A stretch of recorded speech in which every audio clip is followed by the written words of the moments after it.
On our first wedding anniversary, my husband smiled, kissed my forehead, and stepped away to take a business call. Seconds later, a stranger in a gray uniform pressed a black keycard into my palm and whispered, "Don't touch the wine. Don't go back to your room. He's watching everything. Run."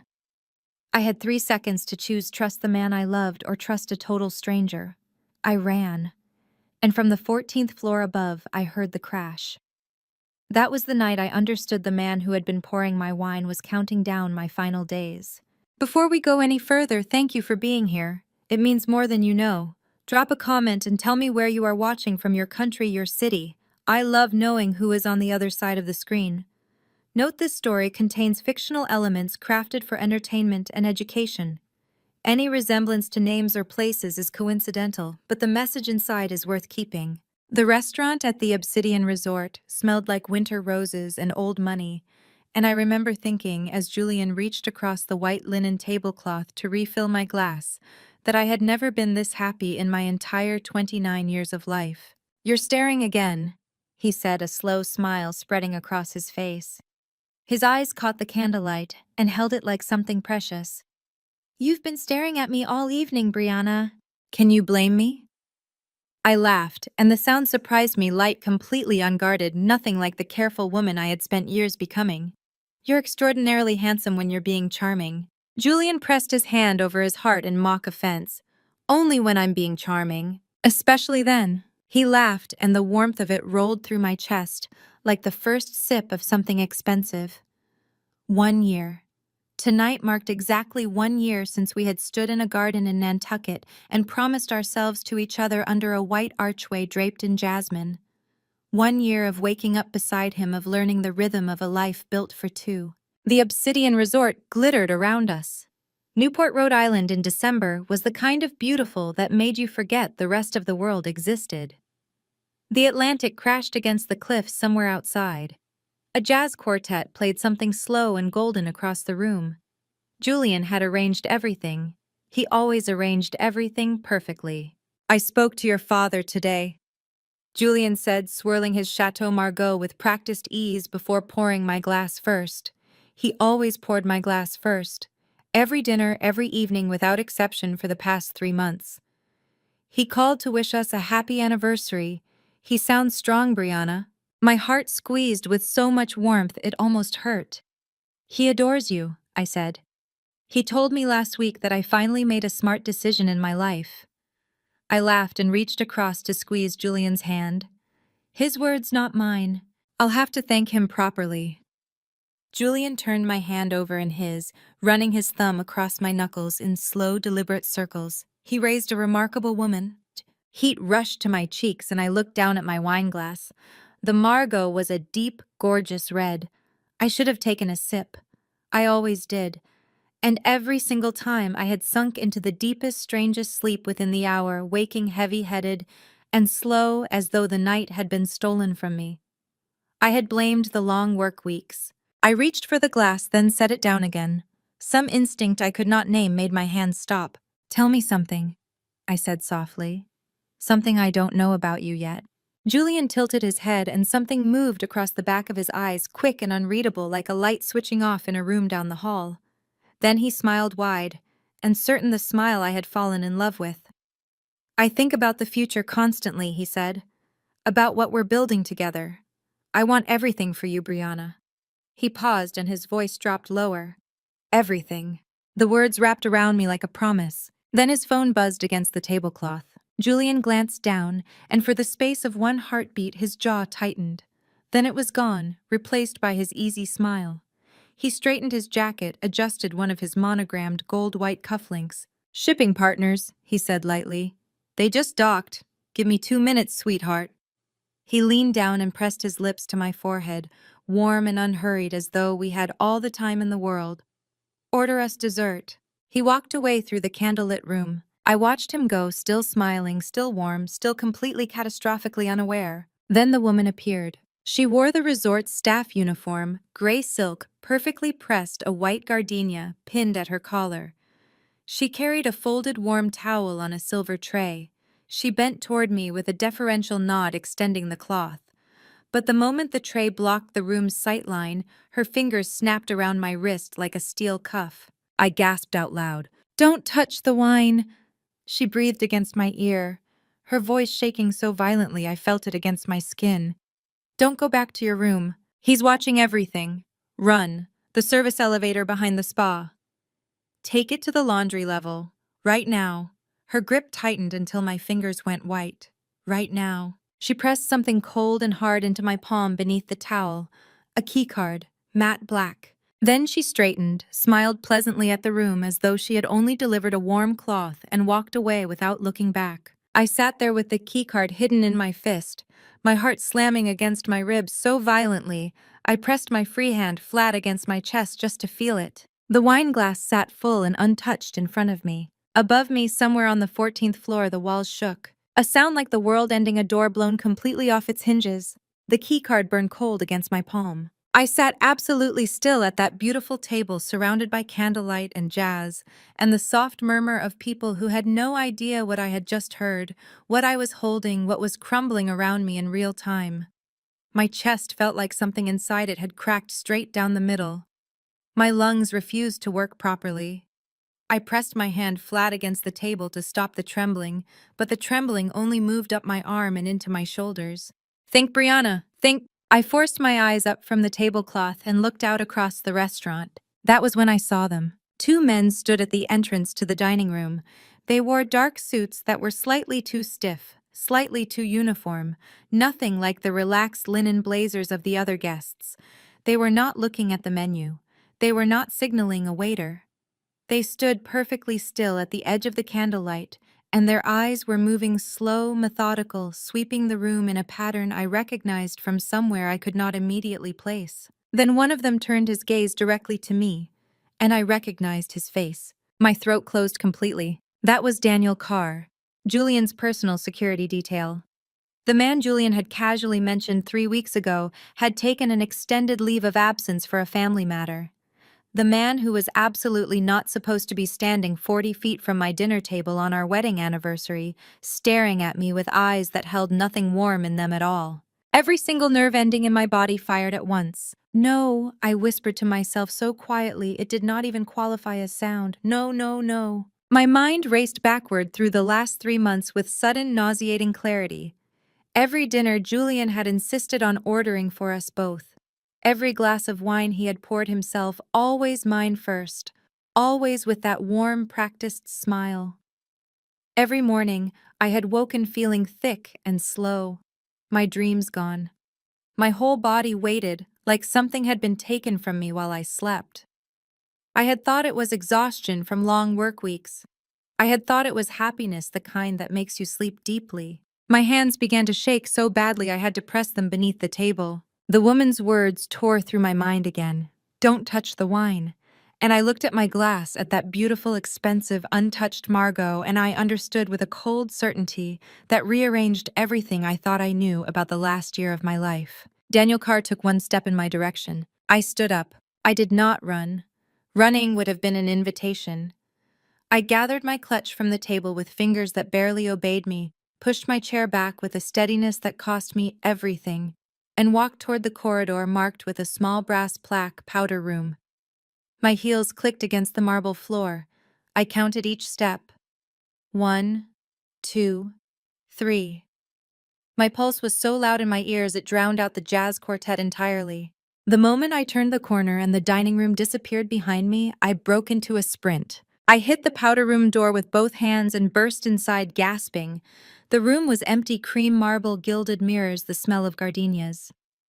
I caught my reflection and barely recognized myself. My eyes were enormous. My face had gone the color of chalk. I pressed both hands against the cool marble of the sink and forced myself to breathe. "You are not going to fall apart," I said to my reflection, and my voice cracked on the last word. I pressed my lips together hard. "Not yet. Not here." I needed chaos. I needed people moving and doors opening and attention pulling in every direction except toward me. I dug through my clutch and found my lipstick, a deep burgundy that cost more than my first car. I uncapped it, stepped to the mirror, and wrote in letters large enough to be read from the doorway, "Fire on floor 3, evacuate now." Then I crossed to the small red panel. Then I crossed to the small red panel mounted beside the door, pulled off my shoe, and drove the heel into the protective cover. It cracked on the second blow. I reached in with a trembling hand, found the alarm handle, and pulled. The sound that exploded through the room was physical, a shrieking, wailing scream of noise that hit me like a wall and kept hitting. My ears rang, my vision blurred. From somewhere above the ceiling came the hiss of the sprinkler system engaging in the corridor. I dropped my phone into the trash bin beside the sink without looking at it. Julian had been tracking it.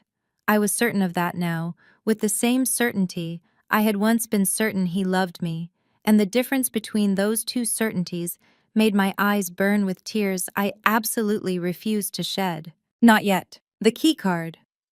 I pressed it against the reader beside the service door at the back of the powder room, a door most guests would not even notice, painted the same cream as the walls, no handle visible from the outside. It clicked open. I ran. The service corridor was narrow and fluorescent lit and smelled of industrial detergent. Steam rolled along the floor from somewhere deeper in the building. I could hear shouting now muffled through the walls, guests reacting, staff calling to each other, the orderly world of the obsidian dissolving into beautiful, necessary chaos behind me. I kept running, following the corridor's single direction until it opened into the laundry facility on the lower level rows of industrial machines.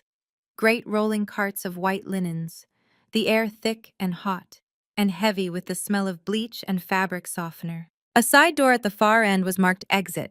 I hit it at full speed. The cold hit me like a fist. December in Newport at midnight was brutal and honest, and absolutely indifferent to my silk dress and bare arms.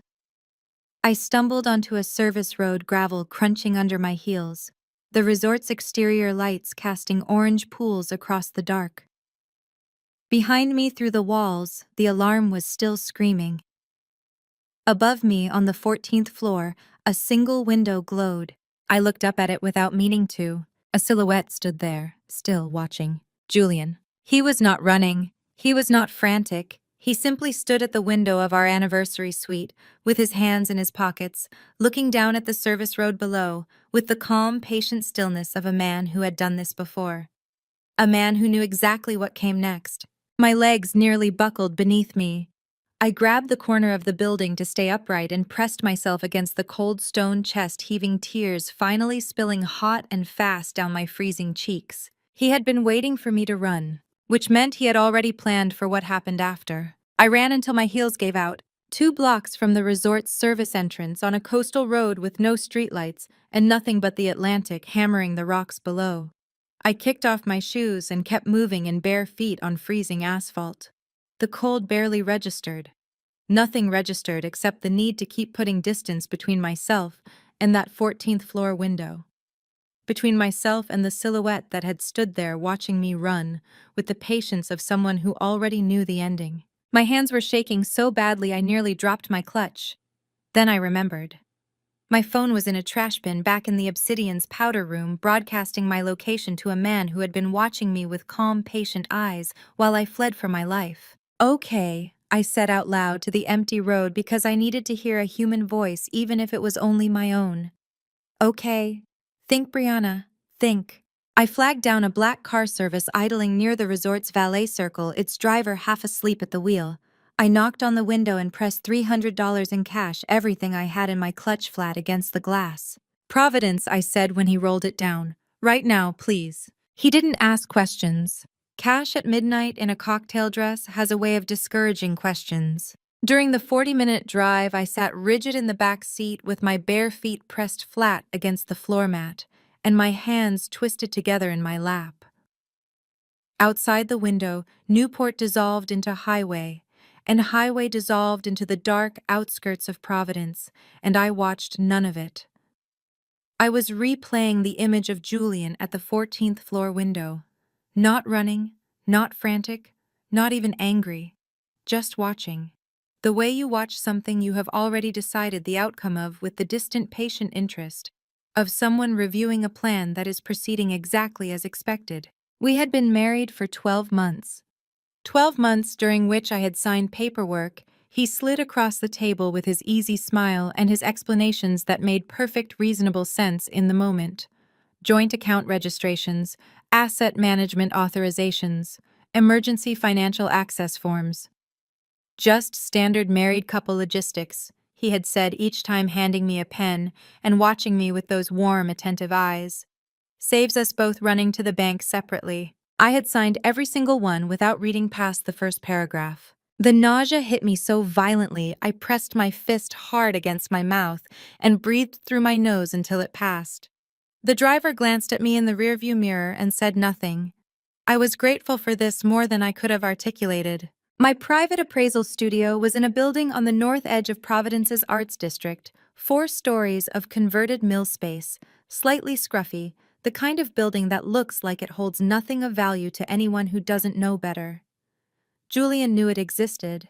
I had mentioned it once early in our marriage, describing it as a workspace I used for sensitive authentication jobs. He had nodded and asked no follow-up questions. At the time, I had thought this was respect for my professional privacy. I understood now it was simply the behavior of someone who had already accounted for the studio in his calculations and found it irrelevant. He had been wrong about that. The backup credit card was linked to an account I had opened 2 years before we met, registered under my LLC, and tied to an email address I had never connected to anything Julian had access to. The secure laptop was registered entirely separately. And in the fireproof safe behind the Flemish landscape print on the east wall was a hard copy of every financial record I had ever kept, the kind of documentation that existed on paper, not in any cloud he could reach. Or so I had believed. The driver dropped me at the building without comment. I took the stairs barefoot to the 3rd floor, disabled the alarm with fingers that fumbled twice before they obeyed, and locked the door behind me. Then I stood in the dark for a moment, with my back against the door, just breathing. The studio smelled like linseed oil and old wood and the particular quiet of a place where careful work happens. I had spent thousands of hours in this room. Every hour of it felt in that moment like something I had built specifically to survive this night. I crossed to the desk, sat down at the secure laptop, and pulled up my bank's encrypted portal. "Come on," I whispered. "Come on, come on." The page loaded. My accounts were visible. Every dollar was there. My grandmother's inheritance, 8 years of accumulated savings from every authentication job I had ever completed. $500,000 sitting exactly where I had left it. I exhaled so hard my whole body shuddered with the release of it. I opened the transfer screen, entered my LLC routing number, typed the full amount, every cent, into the transfer field. My fingers were still trembling, but they were precise the way they got when I was working on something that mattered. I clicked confirm. The cursor spun, and then the screen went red. Transaction denied. I leaned so close to the monitor my breath fogged the screen. Certain I had misread it. Certain this was a technical error, a timeout, something ordinary with an ordinary explanation. I had not misread it. Your accounts have been temporarily frozen pursuant to an emergency joint account suspension request filed by your legal spouse, Julian Sterling, citing potential financial endangerment of a household asset. Please contact your nearest branch to verify identity in person. The words blurred. I blinked hard and read them again from the beginning. They did not change. "No," my voice cracked down the center of it. "No, no, no." I shoved back from the desk so hard the chair rolled and struck the wall. I pressed both hands flat over my face and a sound tore out of my chest that I had no name for. Somewhere between a scream and a sob. Something raw and broken and furious. The sound of 8 years of careful, deliberate work being erased by a man in a resort bar with a smartphone and a marriage certificate. It lasted 3 seconds. Then I yanked my hands away, pressed them flat against my thighs, and forced myself to breathe. He had done it remotely. Probably before he had finished his Macallan at the resort bar. Probably while I was still running down that coastal road in bare feet thinking I was getting away. He had taken my money, in a single request, using paperwork I had signed at our kitchen table while a movie played in the background. And he handed me a pen with that warm, unhurried smile. Julian Sterling had locked me out of every cent I had ever earned. I stared at the red notification glowing on the screen. And for the first time since the crash from the 14th floor, I understood the full shape of what I was inside. This was not a marriage, it was a trap. And I had walked into it smiling on our very first date long before he had ever handed me a pen, long before I had ever touched a glass of wine he had poured. He had been building this since the beginning. I was sitting on the studio floor with my back against the desk when I heard the knock. 3 short raps, then 2, then 1. I scrambled upright, heart slamming into my throat, and pressed myself against the wall beside the door. "Who is it?" My voice came out barely above a whisper hoarse from the sob I had swallowed 20 minutes ago. "The woman from the spa." A pause. "The keycard had a tracking chip. I know you made it out. Open the door, Brianna." My hands flew to my mouth. I recognized the voice, low, careful, slightly rough at the edges, like someone who had learned to speak quietly as a matter of survival. I opened the door. She was still wearing the gray silk uniform, a heavy coat thrown over her shoulders. Her dark hair pulled back hard from a face that was striking and completely unfamiliar, and somehow underneath all of it, achingly desperate. She looked me over from bare feet to tear-stained cheeks, and something in her expression shifted, not softness exactly, but recognition. "You look exactly like I did," she said, 5 years ago. I stared at her. "Who are you?" "Not here." She glanced down the hallway. "We need to move. He'll have your studio on his search list within the hour." I grabbed nothing. There was nothing left to grab. She drove a Ford that was older than my career, its heater rattling and its windshield fogged at the corners.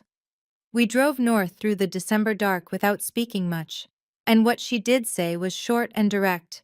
"Don't use your credit cards. Don't call anyone from your contacts list. Sit low in the seat when we pass toll cameras."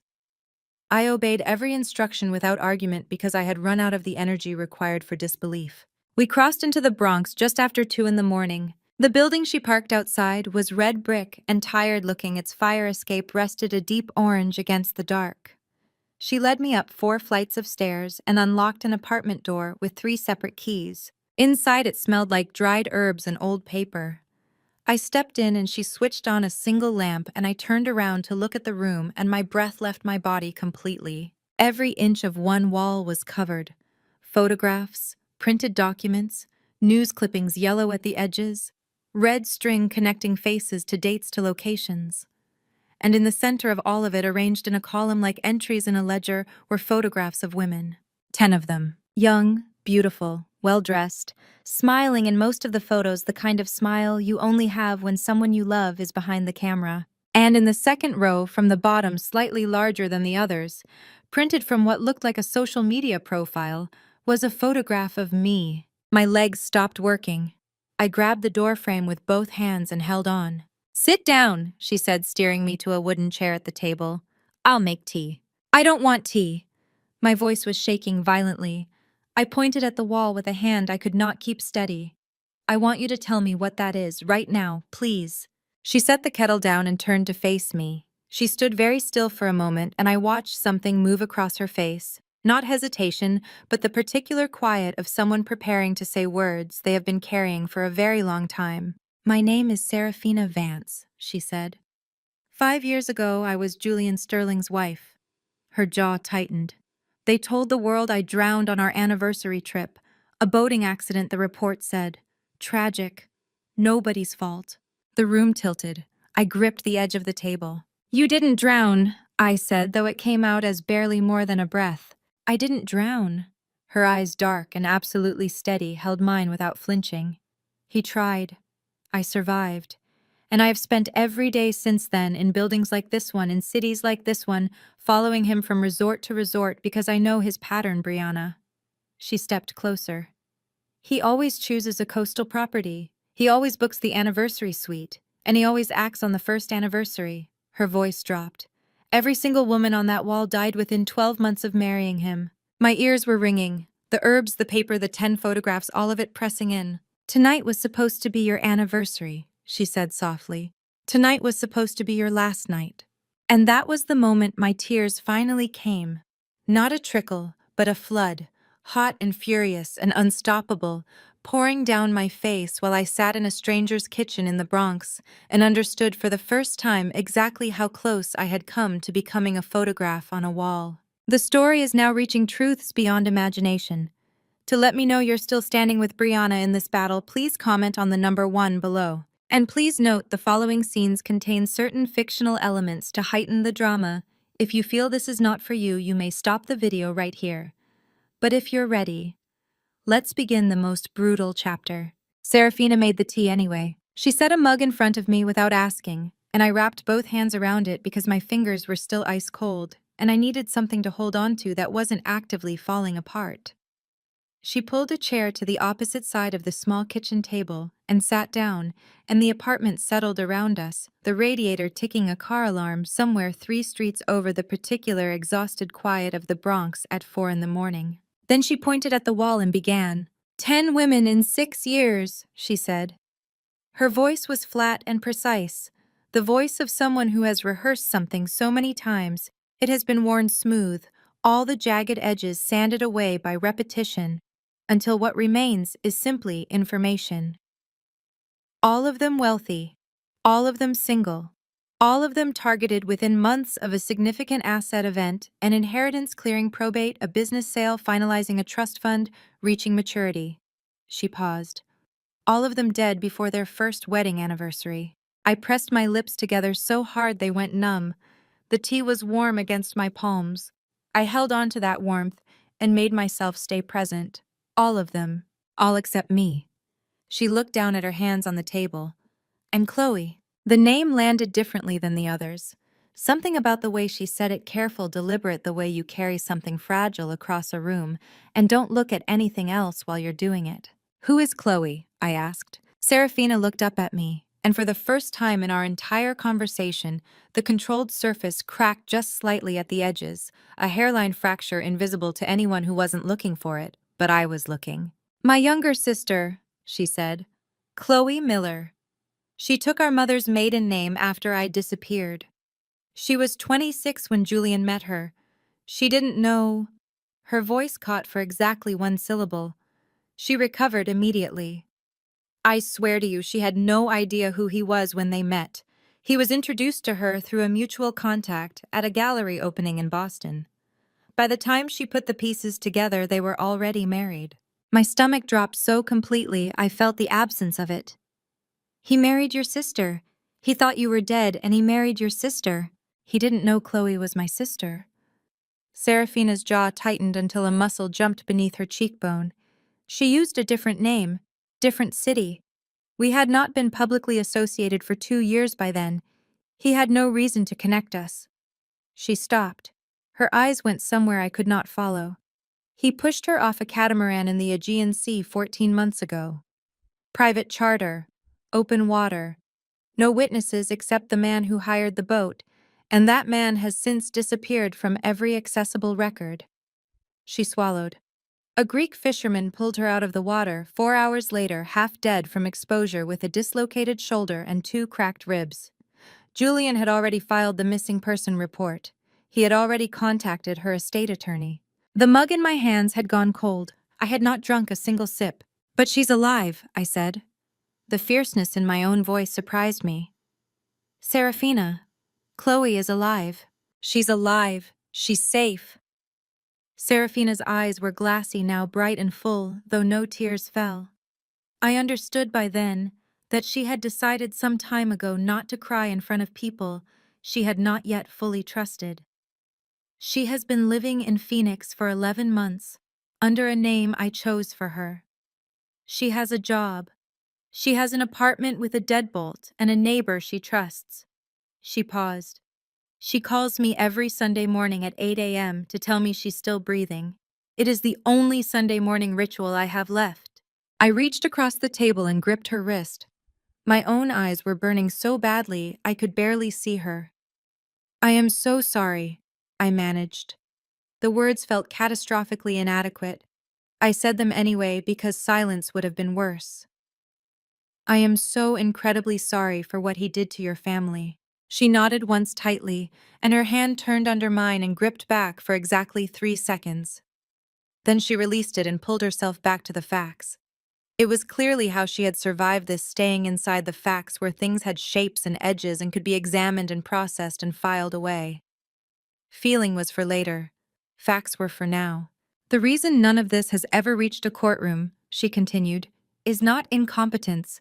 It is not coincidence. It is not the failure of the system. She stood and crossed to the wall, pressing one finger against a photograph I had not noticed before, set slightly apart from the others higher up. A man in his early 60s photographed at what appeared to be a government function, silver-haired, square-jawed, the particular composed expression of someone who has spent decades being photographed in rooms where power lives. It is him. I leaned forward to read the caption printed beneath the photograph. Marcus Sterling, Deputy Director, Federal Bureau of Investigation. The room tilted. I felt it physically, a 2-degree shift in everything solid. The particular vertigo of a worldview reorganizing itself around new information too large to simply absorb. Julian's father, I breathed. Julian's father. Serafina turned back to face me. Every case involving Julian's wives was referred to field offices that Marcus oversees directly. Every autopsy performed on these women was reviewed by medical examiners operating under federal contracts that Marcus controls. Every missing persons file was closed within 48 hours of opening, stamped with a federal administrative designation that effectively ends further investigation. Her voice dropped lower. He doesn't simply cover for Julian after the fact. He designs the operation in advance. Julian identifies the targets. Marcus constructs the infrastructure of impunity around every single one. I pushed back from the table and stood because I could not hold still any longer. I paced to the window and back, my hands pressed flat against my temples, my mind running the implications forward and finding nowhere good to go. The FBI, I said. My voice had gone very quiet. Julian's father controls the FBI's Eastern Operations Division, and he has been using that position to... I stopped. Some things were too enormous for sentences to hold. How does anyone fight that? How does anyone even begin to fight that? Most people don't, Serafina said. Her voice was very simple. Most people end up as photographs. I turned and looked at the wall again. At the 10 faces. At my own face among them, slightly larger print, the newest entry positioned near the bottom, as though there were space left below it, for others who had not yet been targeted. My hands curled into fists at my sides until my knuckles ached. The grief was still there. It would always be there now, a permanent resident, but beneath it, deep and cold and hardening by the second, something else was forming. Something that had weight and direction, and a very specific edge. You said, I began, and my voice was steadier than I deserved, that someone inside Marcus's office has been waiting 15 years to bring them both down. Serafina picked up her mug. Over its rim, her dark eyes met mine, and in them, for the first time, I saw something that was not grief, not calculation, not the exhausted vigilance of a woman who had been running for 5 years. It looked almost like hope. Her name, she said quietly, is Valerie Jenkins. I did not sleep. Serafina gave me a blanket and a pillow and the couch, and I lay on my back staring at the ceiling while the Bronx moved through its nighttime noises around me. A siren somewhere distant, a dog barking 3 floors up, the radiator clicking and hissing like something old trying to stay alive. I stared at the shadows on the ceiling and counted the ways my life had ended in the last 6 hours. By the time gray morning light began pressing through the curtains, I had stopped counting. Serafina was already at the table when I sat up. She had a laptop open in front of her and a cup of coffee going cold at her elbow, and the expression on her face made the hair on my arms stand up before she said a single word. They activated it, she said, turning the screen toward me. The full network, 3 hours ago. The screen showed a law enforcement software dashboard, the kind I recognized from the contract documentation Julian had once left open on his home office desk, too proud of it to hide. Global Defense Solutions. Facial Recognition Integration Suite. Active deployment across 147 partnered agencies in the northeastern United States. My face was in the search field. Beneath my photograph, a case classification: missing person, voluntary disappearance, psychiatric welfare concern. He reported me missing, I said. My voice came out completely hollow. He called the police and told them I'm what, unstable? It's cleaner than a criminal charge. Serafina wrapped her hands around her coffee mug. Every officer in the partner network gets a soft alert with your photo. They're not looking for a suspect. They're looking for a fragile, confused woman who needs to be brought home safely. She paused. To him. I pressed both hands flat against the table and breathed through the nausea. So, if anyone sees me, they call it in. His team gets the location within minutes. She met my eyes. You cannot use your face anywhere with a camera. Not a convenience store, not a street corner, not a gas station. I pulled the blanket tighter around my shoulders and said nothing because there was nothing adequate to say.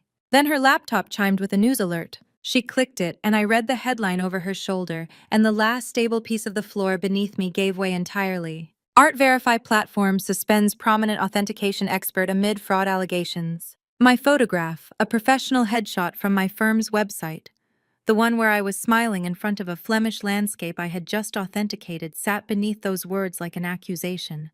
I grabbed the laptop and read my eyes racing down the text. An anonymous report filed with the American Society of Appraisers alleged I had fraudulently certified 3 paintings with a combined estimated value of $14 million. The Art Verify platform had suspended my credentials pending investigation. The society had issued a formal notice to its members. My credentials, my license, 8 years of careful, meticulous reputation, first work. No. The word tore out of me, ragged and furious.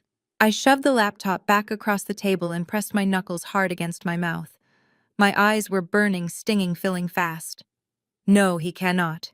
Those certifications were legitimate. Every single one. I have the documentation. I have the provenance records. I have. Brianna? Serafina's voice was steady and quiet. He is destroying my career. My voice cracked on the last word, broke completely, and the tears spilled over before I could stop them. I swiped them away with the back of my hand, furious at them, furious at everything. He froze my money. He locked me out of my own accounts, and now he is telling the entire industry that I am a fraud. I built that reputation from nothing. I built it from absolutely nothing, and he is burning it down in one night like it means nothing. I know. Serafina reached across the table and covered my hand with both of hers. Her grip was firm and warm. I know exactly what this feels like. He did the same to me. Different industry, same method. Her jaw tightened. He takes everything you built before he takes you. That way, even if someone believes you, you have nothing left to stand on. I stared at our hands on the table.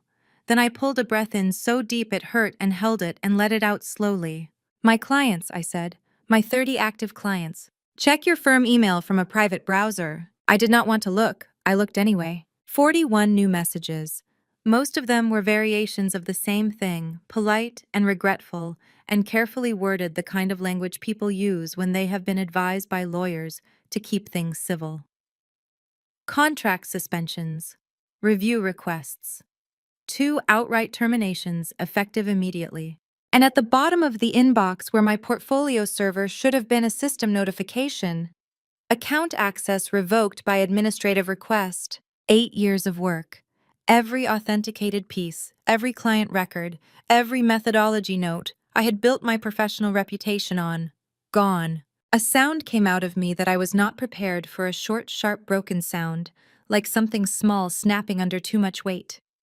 I pressed both fists against my sternum and bent forward over the table. Serafina said my name again softly. Then her phone rang. She answered it, listened for 4 seconds, and held it out to me with an expression that frightened me more than anything I had seen that night. "It's for you," she said, "unknown number." I took the phone, pressed it to my ear. The voice on the other end was calm, warm, and perfectly familiar.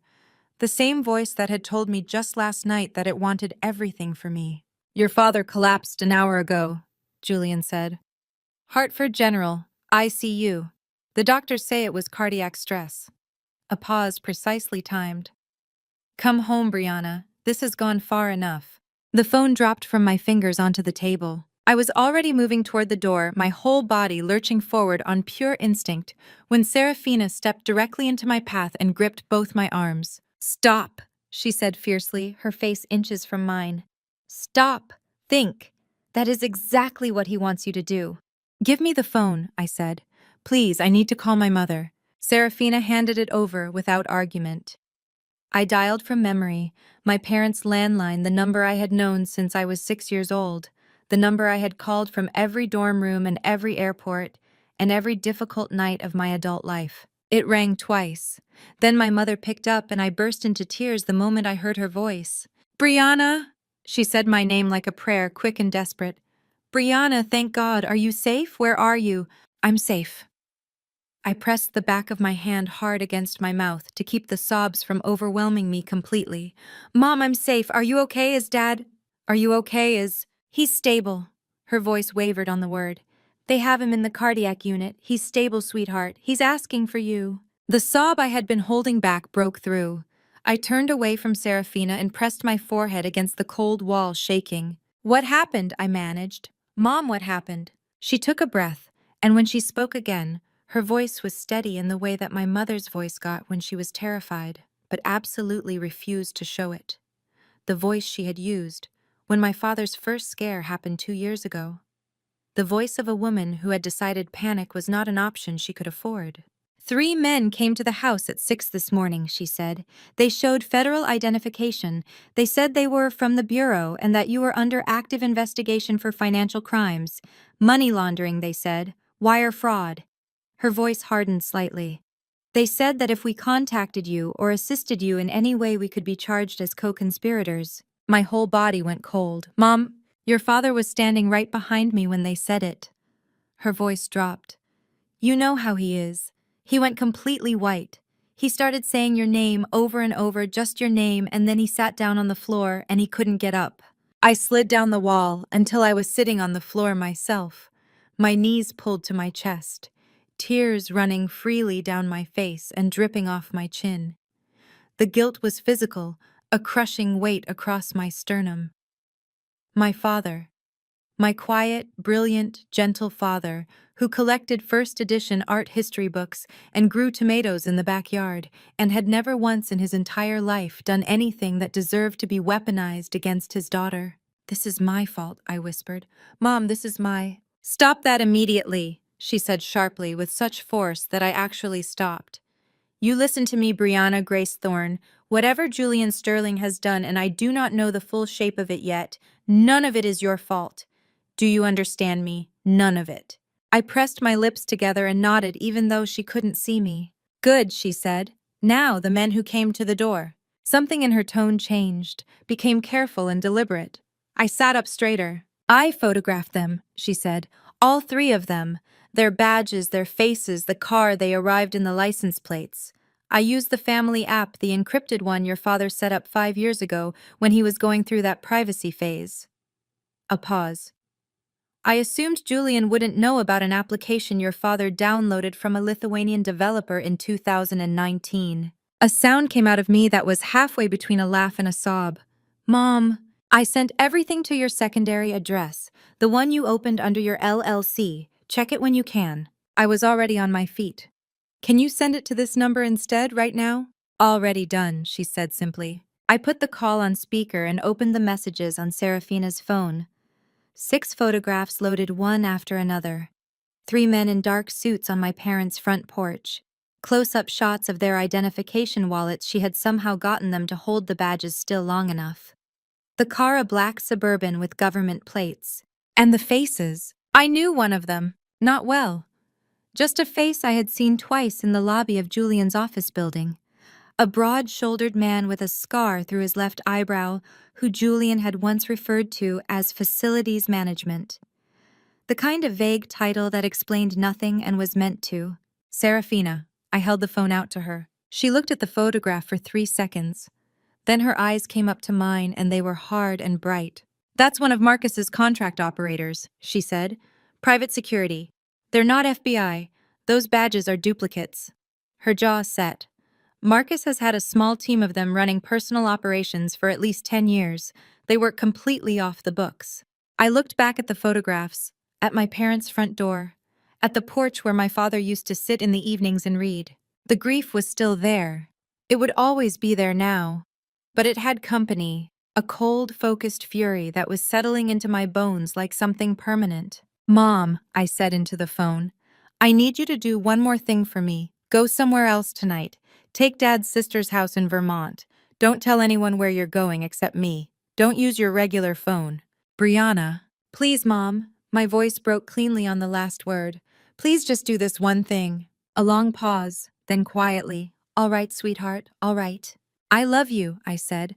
"Tell Dad I love him. Tell him." I stopped, steadied myself. "Tell him I'm going to fix this. I promise." I ended the call and stood in the center of Serafina's kitchen with the photographs on the screen in front of me and a decision fully formed in my chest before I had even consciously made it. Julian had taken my money, my career, my reputation. He had put my father in a hospital bed. He was not going to take anything else. Serafina disappeared into the bedroom for 3 minutes. When she came back, she was carrying a photograph in both hands, holding it with a careful deliberateness that told me before she said a word that whatever was in that picture mattered more to her than almost anything else in this apartment. She placed it on the table between us and sat down. The woman in the photograph was in her early 50s, photographed from a distance through what looked like a long lens. She was walking down a wide federal building corridor in a charcoal blazer and low heels, a leather portfolio tucked under one arm, her silver-streaked hair pulled back immaculately. The kind of woman you walk past in a government building and immediately understand is the one who actually runs everything, while the men with titles stand in front of cameras. "Valerie Jenkins," Serafina said. "Chief Administrative Secretary to Marcus Sterling. 15 years in that office." She touched the edge of the photograph with one fingertip gently, the way you touch something that can be hurt. "My mother." The word landed in the room and stayed there. I looked at the photograph again, then at Serafina's face, then back at the photograph, searching for the resemblance, the line of the jaw, something around the eyes, and finding it faint but undeniable. "She knows you're alive," I said. "She's known since the beginning." Serafina's voice was even controlled, not a crack in it, but her hands were pressed flat against the table in a way that told me she was working hard to keep it that way. She was the one who found the doctor who reconstructed my face. She was the one who put the first month's rent on this apartment under a name that doesn't exist. She has been keeping me alive from inside that building for 5 years, and she has never once been able to acknowledge that I am her daughter. My chest ached because Marcus would know. Because Marcus would know. She exhaled through her nose. "He ordered Julian to kill me. He signed off on it the same way he signs off on budget allocations and field assignments. My mother sat 2 offices away from the man who had her daughter murdered, and she could not say a single word." Her voice finally frayed at the edges on that last sentence. She pressed her lips together and recovered. "She told me once over a burner phone at 2 in the morning that she had decided the only way to honor what almost happened to me was to make sure it couldn't happen to anyone else." 15 years of waiting," I said softly. 15 years of collecting."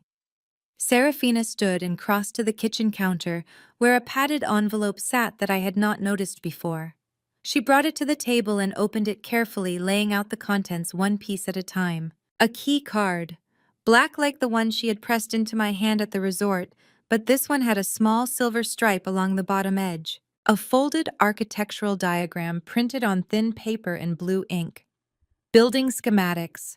I recognized the header immediately, the FBI New York field office, 26 Federal Plaza, Lower Manhattan. A single printed page with a column of alphanumeric codes, and a small sealed plastic sleeve containing what looked like a sheet of transparent film no larger than my palm.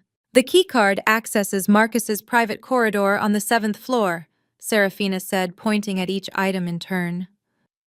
"The codes disable the secondary alarm system between midnight and 2 a.m. during the maintenance window. My mother found the schedule 3 years ago and has been verifying it every month since." She tapped the plastic sleeve. "And that is a transfer film of Marcus's right thumbprint.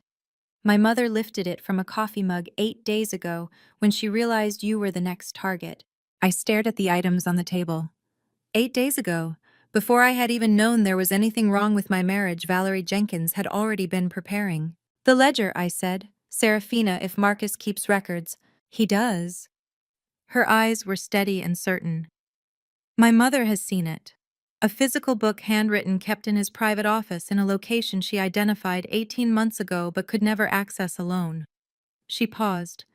"She needs someone who can get past the biometric locks, someone whose fingerprints aren't in any federal database, someone who can interpret coded financial notations without a forensic accounting team. Someone like me." I looked at the transfer film. at the architectural diagram, at the column of access codes that Valerie Jenkins had spent 15 years accumulating one digit at a time from inside the belly of the most powerful law enforcement agency in the country. The painting, I said suddenly. When Julian took me to Marcus's office last spring, I brought a restored piece as a gift. My mother told me about it. A faint, grim satisfaction moved across Serafina's face. Marcus held it up to examine the brushwork. She said he was practically preening. The frame was coated in nano-adhesive film. I touched the transfer sleeve on the table. Same principle, different surface. I looked up. I have his complete right thumbprint from that visit. I kept the frame. For the first time in this entire nightmare of a conversation, Serafina's expression shifted into something that almost resembled hope. "It's at your studio," she asked. "In the fireproof safe, behind the Flemish landscape." I straightened in my chair, and something in my spine realigned, something that had been bent since the moment I heard that crash from the 14th floor finally settling back into place.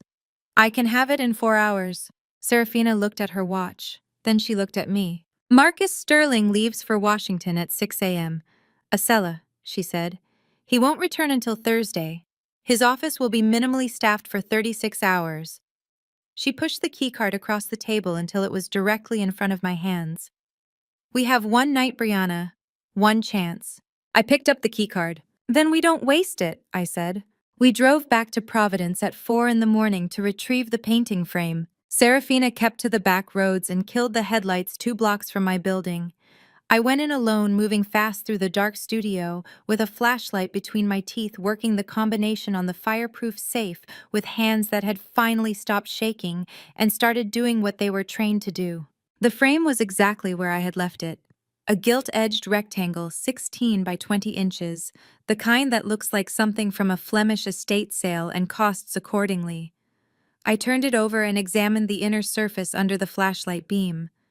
The nano-adhesive film was still there, a nearly invisible layer applied 3 weeks before our visit to Marcus's office, pressed into the inner lip of the frame where a hand would naturally grip it. Marcus Sterling had held this frame in both hands for nearly a minute, turning it to catch the light, commenting on the quality of the gilding. He had been extraordinarily helpful. I carried the frame back to the car tucked under my arm like something ordinary and said, "I have everything we need."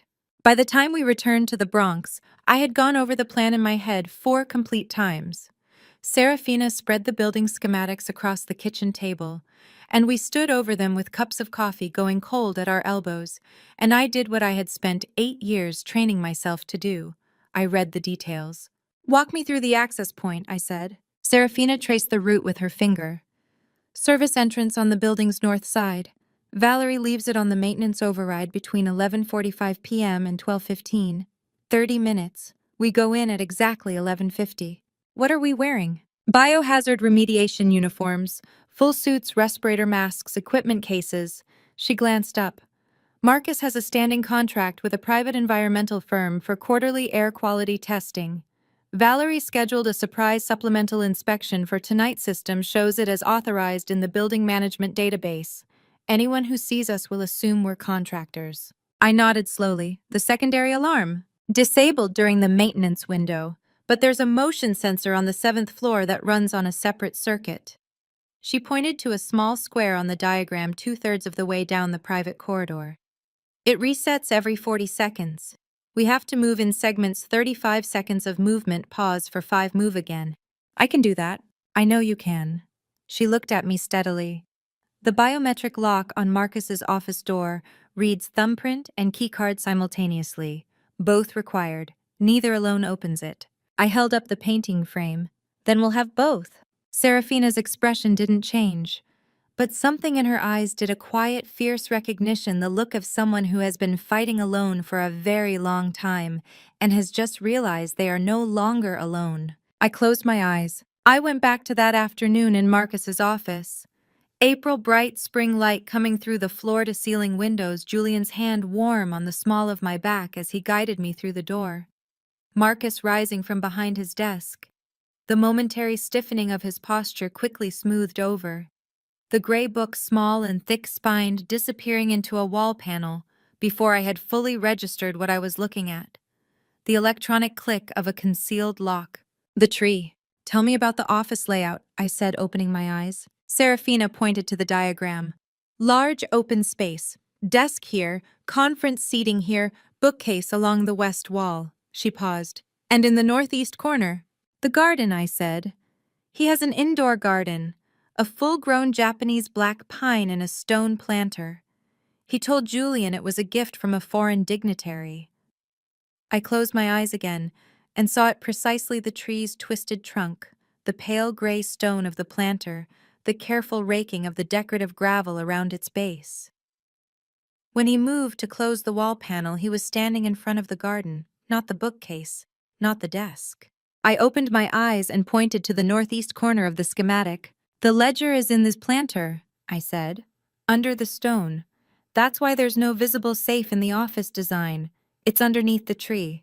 Serafina stared at me. How are you certain? She asked. Because I authenticate things for a living. I set the painting frame down on the table. People who hide things in obvious places, safes, vaults, locked drawers, are afraid of thieves. People who hide things in plain sight are afraid of people who are already inside. I looked at her steadily. Marcus Sterling isn't afraid of a break-in. He's afraid of his own people. That tree has been in that office for 11 years, according to the building records I pulled for his profile. 11 years of everyone walking past it every single day and never looking at it twice. Serafina sat down slowly. She pressed the heels of her hands against her eyes for a moment. When she lowered them, her expression had sharpened into something that looked for the first time like genuine anticipation. Valerie leaves the suits in the utility closet on the building's basement level, she said. Equipment cases pre-stocked. She'll be in her office until 8 p.m., then home. She cannot be there when it happens. She paused. If we are not out of that building by 3 a.m., she pulls the fire alarm remotely as a distraction. And after 3 a.m., Serafina met my eyes. After 3 a.m., she said quietly, we are entirely on our own. I looked at the building schematic, at the northeast corner, at the small, unmarked square where a Japanese black pine sat in a stone planter in the office of the Deputy Director of the Federal Bureau of Investigation, and had sat there for 11 years and had been looked at every single day and had never once been truly seen. Then we leave at 11, I said, and we don't come back without that ledger. The FBI New York field office at 26 Federal Plaza does not look like a building that can be broken into. It looks like a building that was designed by someone who understood on a fundamental level that architecture can be a form of threat. 34 floors of dark concrete and reinforced glass, rising straight out of lower Manhattan, surrounded by Jersey barriers and camera housings, and the particular quality of stillness that only exists around buildings where very serious people work very serious hours. I had been inside it once briefly with Julian, and I had felt small in the way you feel small inside a cathedral. Not awed exactly, but reminded of your own scale. Standing outside it at 11:48 in the evening in a white biohazard remediation suit, with a respirator mask hanging around my neck and an equipment case in each hand, I felt something different. I felt like I was about to do the most dangerous thing I had ever done in my life, and I was going to do it anyway. Service entrance is north side, Serafina said quietly beside me. She was already masked, her voice slightly muffled, her posture so completely convincing as a contractor that even I believed it for a moment. 30 seconds. We walked. Not quickly. Quickly attracts attention. We walked the way people walk when they belong somewhere, with the particular deliberate confidence of individuals who have a job to do and would very much like to do it and go home. The service entrance was exactly where the schematic showed it, a heavy steel door set flush into the building's north face. No signage, a card reader mounted at shoulder height. Serafina swiped the override card Valerie had programmed. The door clicked, opened inward 2 inches. I released a breath I had been holding since the Bronx and followed her inside. The corridor was narrow and fluorescent lit and smelled of cleaning solution and recycled air. Supply carts lined one wall. Overhead, the ventilation system hummed at a frequency I could feel in my back teeth. A sign at the far end read, "Authorized personnel only," in red letters that seemed in that moment to be directed personally at me. "Motion sensor activates at the elevator bank." Serafina murmured, checking her watch. We move in 35-second intervals. I'll count. When I say stop, you stop immediately. Don't ask why, don't look around. Just stop. Understood, I said. We took the service elevator to the 7th floor, and when the doors opened into a carpeted corridor lined with office doors bearing small brass plates, I felt the shift in atmosphere immediately. This was not the functional basement level. This was where decisions happened. The air was quieter, more careful the way air gets in rooms where important things are regularly said. Move, Serafina said. We walked. 35 seconds. Past 3 office doors. Past a glass-walled conference room dark except for the standby lights on a row of monitors. Past a water station and a potted plant, and a framed photograph of the current FBI director that watched us pass with the particular blankness of official portraiture. Stop. I stopped, planted my feet, stared at a fixed point on the wall directly ahead of me, and held perfectly still while 5 seconds ticked past, with the slowness of something geological.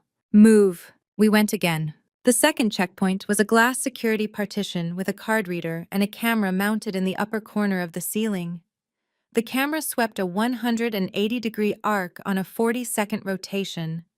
Serafina had drawn the timing on a napkin in the car and made me memorize it. We reached the partition at the beginning of a sweep and waited pressed flat against the wall while the lens completed its arc and began its return. Now, she said. I swiped the card. The partition clicked. We moved through in 4 seconds and were past the camera's field of view before it completed the return sweep.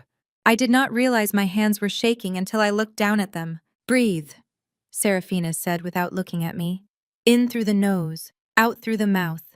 Don't let it show in your shoulders. I'm fine, I said, and was surprised to find that I mostly meant it. The private corridor was shorter than I had expected, just 8 doors, each one dark, each one closed. The brass plate on the 7th read simply, Sterling M., Deputy Director. Below the plate, a biometric panel glowed faint blue in the dim corridor light. We stopped in front of it. I set down my equipment case, opened it, and removed the transfer film from its protective sleeve, with 2 fingers handling it the way I handled irreplaceable things in my professional life, with absolute steadiness and no wasted movement. The film was barely larger than a postage stamp. 8 months of careful preparation pressed into a surface thinner than a human hair. I pressed it against the biometric panel's reader surface. The blue glow pulsed once, twice, then turned green. Serafina swiped the access card simultaneously exactly as Valerie had instructed, and I heard the mechanism in the door disengage with a sound that was much quieter than I expected, a soft, decisive click, like a puzzle piece finding its place. The door swung inward on perfect hinges. The office beyond was dark. I could make out the shape of the desk, the bookcase, the conference chairs. And in the northeast corner, exactly where I had placed it in my memory, the silhouette of the Japanese black pine rose against the ambient glow of the Manhattan skyline coming through the floor-to-ceiling windows. I stepped inside, and then I stopped, because there was a light in the room, not an overhead light. A small, precise beam, the kind cast by a desk lamp left on a low setting, coming from somewhere to the left of the desk. And underneath the door that connected to the private inner office, a thin, steady strip of yellow light. Someone was in there. The inner office door did not open. I stood completely still in the dark, my pulse hammering so loudly I was certain it was audible, watching that thin strip of yellow light beneath the inner door, and waiting for it to move, for a shadow to cross it, for the sound of a chair scraping, or a voice, or footsteps. Nothing moved. Serafina touched my arm and pointed upward.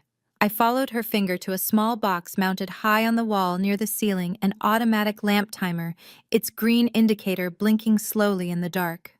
A security measure designed to give the impression of occupancy to anyone watching from the street below. I pressed my palm flat against my sternum and exhaled through my teeth. Timed lamp. Serafina breathed against my ear. Standard protocol for executive suites. Goes off at midnight. As if on cue, the strip of yellow light beneath the inner door disappeared.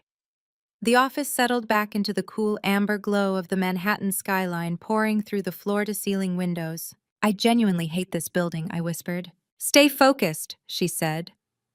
But the ghost of something that almost qualified as a smile moved across her face in the dark, and it steadied me more than any serious word could have. I turned to the room. Marcus Sterling's office was exactly as I remembered, and nothing like what I remembered. My single visit had given me broad strokes, the scale, the quality of the furniture, the uncluttered precision of a man who understood that power communicates through restraint. But memory is a compressed file. Standing inside it now, in the dark with my equipment case at my feet and every nerve-ending firing, I noticed details I had missed entirely. The bookcase held no personal items. Not a photograph, not a memento, not a single object that might tell you who this man was when he left these walls behind. The conference table was polished to the point of reflectivity. The desk surface held only a telephone, a monitor, and one pen in a holder of dark stone. A room that said in every possible way nothing here can be used against me. Nothing except the tree. The Japanese black pine stood in the northeast corner, exactly as I had placed it in my memory. Its trunk twisted into a slow, elegant curve that had taken 40 years to achieve. Its needles impossibly dark against the ambient light from outside. The stone planter was larger than I had expected, nearly 3 feet across pale gray quartz, shot through with threads of silver and white. Someone had raked the decorative gravel around the base into precise concentric circles, the kind of careful repetitive work that takes real time from a very busy man. Which meant he cared about this tree, which meant he would absolutely notice if it was disturbed. Carefully, I said. Serafina was already beside me, lowering herself to one knee at the planter's edge, pulling the UV light from her equipment case. She swept the beam slowly across the inner rim of the stone, along the base, across the gravel surface, then back along the planter's outer face, covering every centimeter with the deliberate thoroughness of someone who had learned to look for exactly the kinds of things most people are trained not to see. Nothing registered. She swept it a second time slower. There, I said. It was barely visible, a slight variation in the quartz texture on the planter's inner left face, 8 inches below the soil line. Not a crack. Not a seam. A circular depression perhaps 4 inches across its edge, marginally smoother than the surrounding stone. The UV beam caught it at precisely the right angle and held it for one suspended second. Back, I said, right there. She brought the beam back. We both looked at it without speaking. Biometric reader, I said.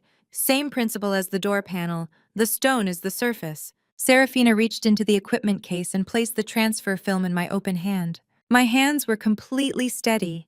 Even in that moment, even crouching in the dark office of a man who had authorized my murder, my hands were steady. 8 years of handling irreplaceable objects had trained them for exactly this, for the moment when the thing you are touching cannot be dropped, cannot be fumbled, cannot be given back to do again.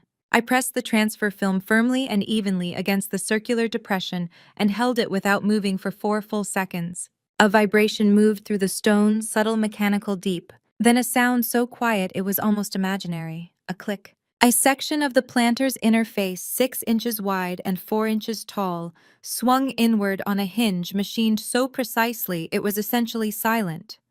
Behind it, a space carved directly into the stone, roughly the size of a shoebox, lit faintly by a single interior LED.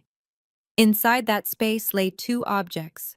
A book, small, thick, bound in gray leather so dark it was nearly black, its cover entirely unmarked. And a memory card in a sealed protective sleeve, the kind manufactured to survive fire, water, and physical impact. Serafina made a sound I had never heard from her, small and fractured and private, the sound of someone who has been waiting 5 years for something and has just watched it arrive.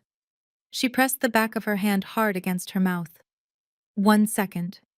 Then she lowered her hand and her face was composed again, except for her eyes, which she could not quite control.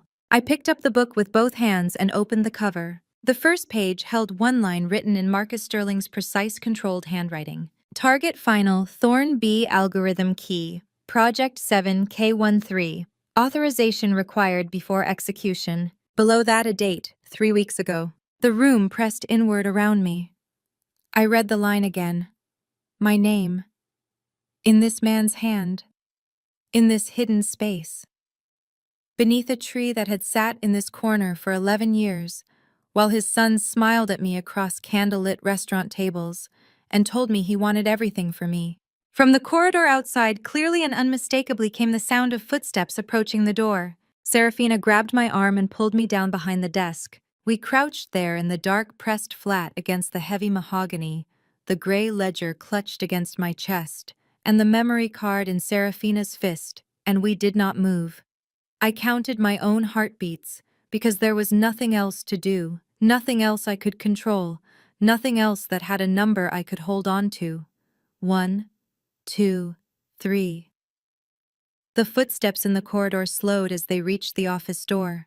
A flashlight beam swept underneath it, thin and probing, moving left to right across the carpet pile, with the patient thoroughness of someone who does this exact thing 40 times a night and has stopped expecting to find anything. Then it swept away. The footsteps continued past. I counted to 30 before I exhaled, and the exhale came out ragged and unsteady in a way that embarrassed me, even though no one could hear it. "Security round," Serafina breathed.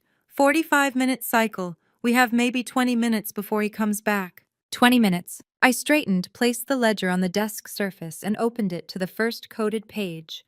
Marcus Sterling had not written in plain language. Of course he had not. The entries were in a compressed notation system, a combination of number sequences, abbreviations, and what appeared to be modified accounting shorthand. The kind of code that looks like administrative paperwork to an untrained eye. Dense, deliberate, designed to be meaningless to anyone who happened to glance at it. I was not an untrained eye. "Photograph every page," I said to Serafina, handing her my phone. "Start from the back, I'll read while you shoot."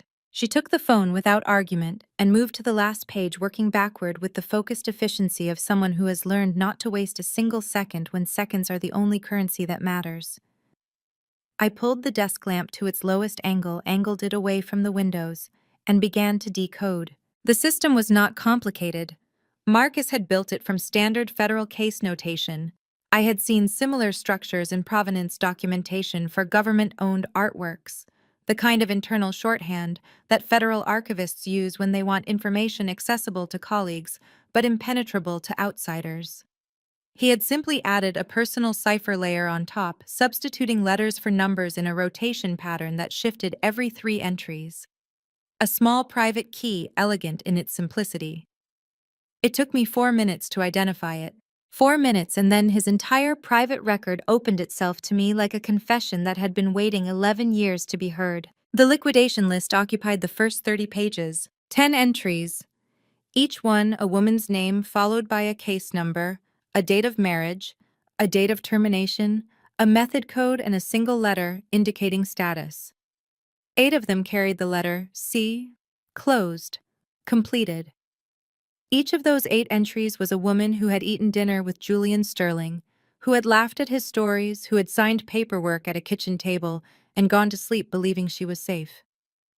8 women, 8 letters, 8 closures that Marcus Sterling had processed with the same bureaucratic efficiency he brought to budget approvals and field assignments. The 9th entry, Serafina Vance, carried the letter F, failed. The 10th entry, the last one printed in slightly darker ink, as though the pen had pressed harder or had simply been newer, carried the letter P, pending. Beside the letter P was my name. Brianna A. Thorne. Married 11 months, 3 weeks, 4 days. Target acquisition confirmed. Method assigned. Timeline active. I pressed my lips together until they went numb. My jaw ached from how hard I was clenching it. My eyes burned hot and furious and completely dry because I had decided somewhere in the last 36 hours that I had already used my tears on everything that deserved them. And this cold administrative notation that had reduced my existence to a single pending letter. This was going to fuel something harder than grief. I would feel the full weight of it later, when it was over, when it could not cost me anything. I turned the page. The method codes were what destroyed me most completely, not in the hot, gasping way that shock destroys, but in the cold, clinical way that precise language always destroys more thoroughly than any scream could. Succinylcholine, xenon gas, insulin administered during natural sleep cycles. each one chosen for the same singular quality, undetectable in a standard autopsy, invisible in a toxicology panel that would be reviewed by medical examiners operating under federal contracts that Marcus controlled directly. Each method required only one thing: access to the victim's living space. Access that a husband has automatically, unremarkably, legally from the very first night. I thought about my wine glass, still full, still sitting on that white tablecloth at the Obsidian Resort, deep in red and completely untouched, and Julian watching me across the candlelight with his warm eyes and his easy smile waiting. "Brianna." Serafina's voice was soft and careful. She had stopped photographing and was watching me, her expression carrying the particular understanding of someone who has already read these pages years ago and survived the reading of them. "Keep shooting," I said. My voice came out completely even. I did not know how. "We don't have time." She kept shooting. I moved to the back section of the ledger. Project 7. K13 occupied 40 dense pages. Budget allocations, contractor codes, payment schedules, recipient account numbers in a rotating cipher. It resolved when I decoded it into a diagram of extraordinary, devastating simplicity. $5 billion in federal defense infrastructure funding approved through Marcus Sterling's division over 6 years. 30% had gone to legitimate contracts. 70% had been routed through a cascade of shell companies, all registered to Global Defense Solutions subsidiaries across 4 countries, and deposited into accounts that existed, as far as any official record was concerned, nowhere at all. And then I reached the final pages. No heading, no case numbers, no dates. Just 2 lines of notation that decoded into something I had to read 3 times before the meaning of it would hold, still long enough for me to believe it. The algorithm embedded in the Thorn art collection. Access requires biological air. Authorization unlocks primary vault. Estimated value of Project 7K13. Primary vault, $2.5 billion US dollars. I set the ledger down on the desk surface, pressed both hands flat beside it, stared at those 2 lines until the letters blurred and reformed and blurred again. My grandfather, the quiet, brilliant man who had taught me to read paintings from the age of 7, who had pressed his thumb against a brushstroke and said, "Feel the intention in it, Brianna, not just the surface." Who had spent 40 years building a collection of post-war European works and had given them to me piece by piece, not as inheritance but as education, each one a lesson in seeing what others walked past. Who had told me more times than I could count that the most valuable things in the world were always the things that looked ordinary to everyone else. He had hidden something inside the authentication algorithm he had passed down to me across 3 decades of careful, patient teaching. A key. A key to $2.5 billion. And Julian Sterling had spent 3 years building a marriage, a life, a love story, not to steal the art, but to marry the only person alive who could unlock it. And then to remove her cleanly using paperwork she had signed herself. I was not a wife. I was never a wife. I was a password. The last one. The only one. "Brianna!" Serafina's hand came down on my shoulder, firm and grounding, pulling me back from whatever edge I had been standing at. "We have 9 minutes. I picked up the phone. 17 pages left to photograph. I worked without speaking, without stopping, turning each page with hands that had begun finally. Despite everything, despite all the discipline I had forced on them for the last 2 hours to shake. The last page was photographed. The ledger returned to its stone hollow. The compartment sealed back into silence. Serafina grabbed my arm and pulled me toward the office door. Behind us from the far end of the corridor, the security guard's footsteps were already coming back. The door opened before we reached it. Not the security guard making his rounds. Not a building employee. Not anyone I could have prepared myself for, even though some part of me, the part that had been running quiet calculations since the moment I read my name in that ledger, had already known on some animal level that this was always how it would end. Julian Sterling stepped into the office and closed the door behind him with a soft, deliberate click. He was not wearing the suit from the anniversary dinner. He wore a black fitted shirt and dark trousers, no tie, no cufflinks. None of the carefully constructed armor of polish and charm that I had spent 12 months believing was simply who he was. Without all of that, he looked different. Harder. The face was the same, the jaw I had touched 1,000 times, the eyes I had looked into and believed completely, the mouth that had kissed my forehead 2 nights ago with such practiced, unhurried warmth. But the warmth was gone from it, the way warmth leaves a room when a window breaks.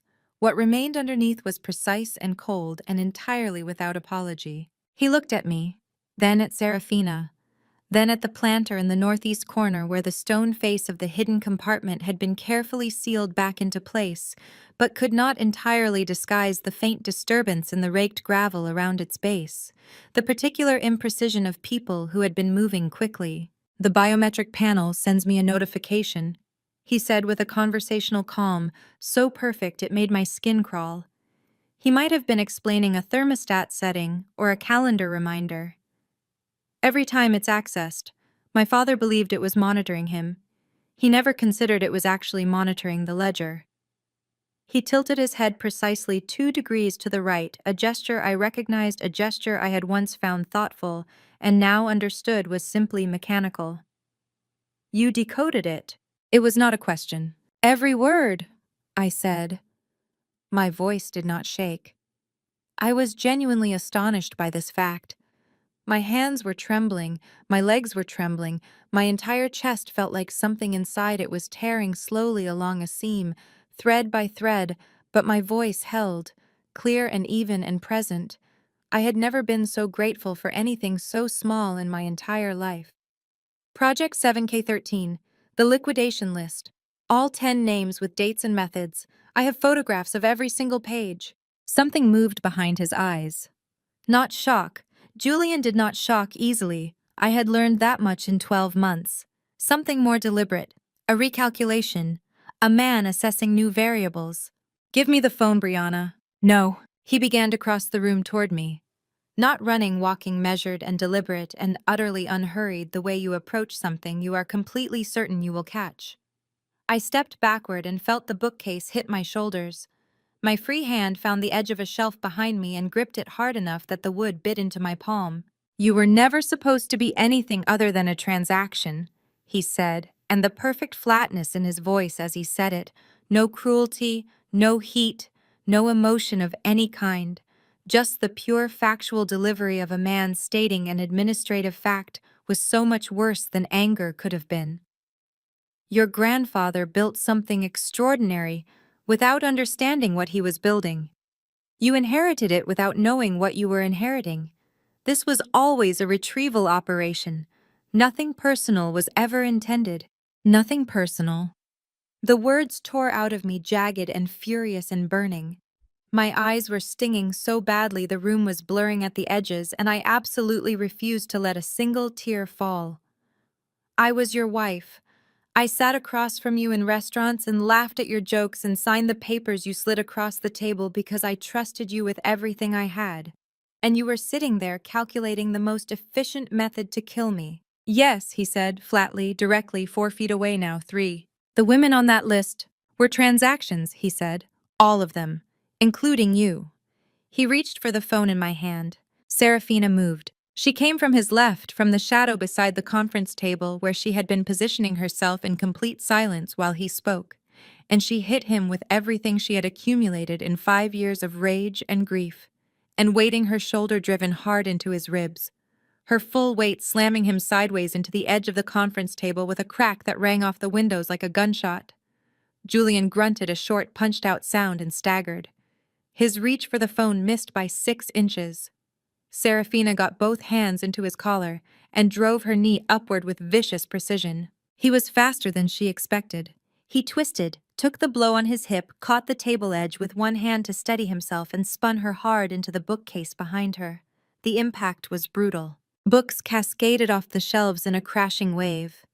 Serafina hit the shelf edge with her shoulder and cried out. The memory card flew from her fist and skidded somewhere beneath the conference table. Gone in the dark, a short, raw sound of real pain tore out of her that hit me somewhere so deep I nearly stopped moving, and Julian's hand closed around her forearm, like a steel cable pulled tight, fingers digging in. "Go!" she screamed at me. Her voice was ripped and fierce and absolute. "Brianna, go! Right now!" I ran. I hit the office door with both palms and threw it open so hard it crashed against the wall, and I was in the corridor and running before the sound of it finished echoing. Behind me, I heard furniture going over, Julian's voice rising for the first time to something with a genuine edge in it, Serafina's grunt of fierce effort followed by another crash. Every instinct in my body wanted to turn back. Every instinct screamed that I was abandoning her, that I was running while she fought, that I was a coward who was leaving behind the only person who had chosen to stand beside me in this. I kept running, because Serafina had made her choice with complete clarity, in full knowledge of the cost. And the only thing I could do that would not make that sacrifice meaningless was to make it worth something. The service elevator was at the corridor's end. I hit the call button with my palm and pressed my back against the wall beside the doors, chest heaving, the phone clutched against my sternum with both hands, like something irreplaceable, which it was, which it absolutely was. The elevator arrived in 11 seconds. Each one lasted approximately a year. The doors opened. I stepped inside. From somewhere beyond the closed office door at the far end of the corridor, muffled but unmistakable, I heard Serafina shout my name one final time. Not a scream of pain, not a plea.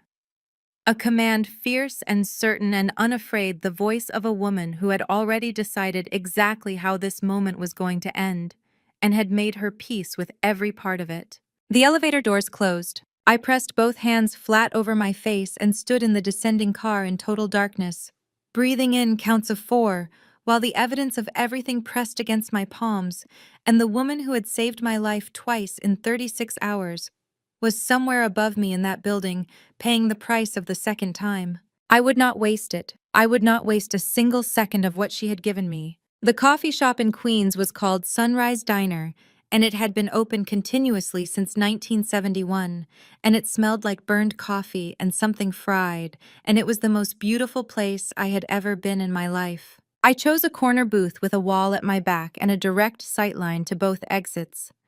The waitress was a woman in her 60s with the specific brand of unshockable patience that comes from 30 years of night shifts, and when I sat down in my biohazard remediation jacket with no shoes and a cracked phone and asked for coffee and an outlet, she brought both without a single question. I could have wept from gratitude. I nearly did.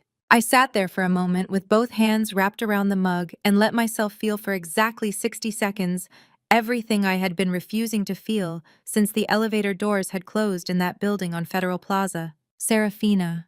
Her voice fierce and absolutely certain, shouting my name one final time. The sound of it, the particular quality of it, the way it had not been frightened at all. I pressed my lips together so hard they ached. Then I opened my phone and I went to work. The first call was to a number I had memorized 3 years ago from a business card I had never expected to need. Special Agent Silas Grant, FBI, Counterintelligence Division, New York Field Office. The same building I had just exited through a service corridor in a hazmat suit, which had a certain irony I was too tired to fully appreciate. He answered on the second ring, which told me Valerie had already called him. "Ms. Thorne," he said. His voice was low and careful and completely alert, the voice of someone who had not been sleeping. "I've been expecting you." "How much did Valerie tell you?" I asked. "Enough." A pause.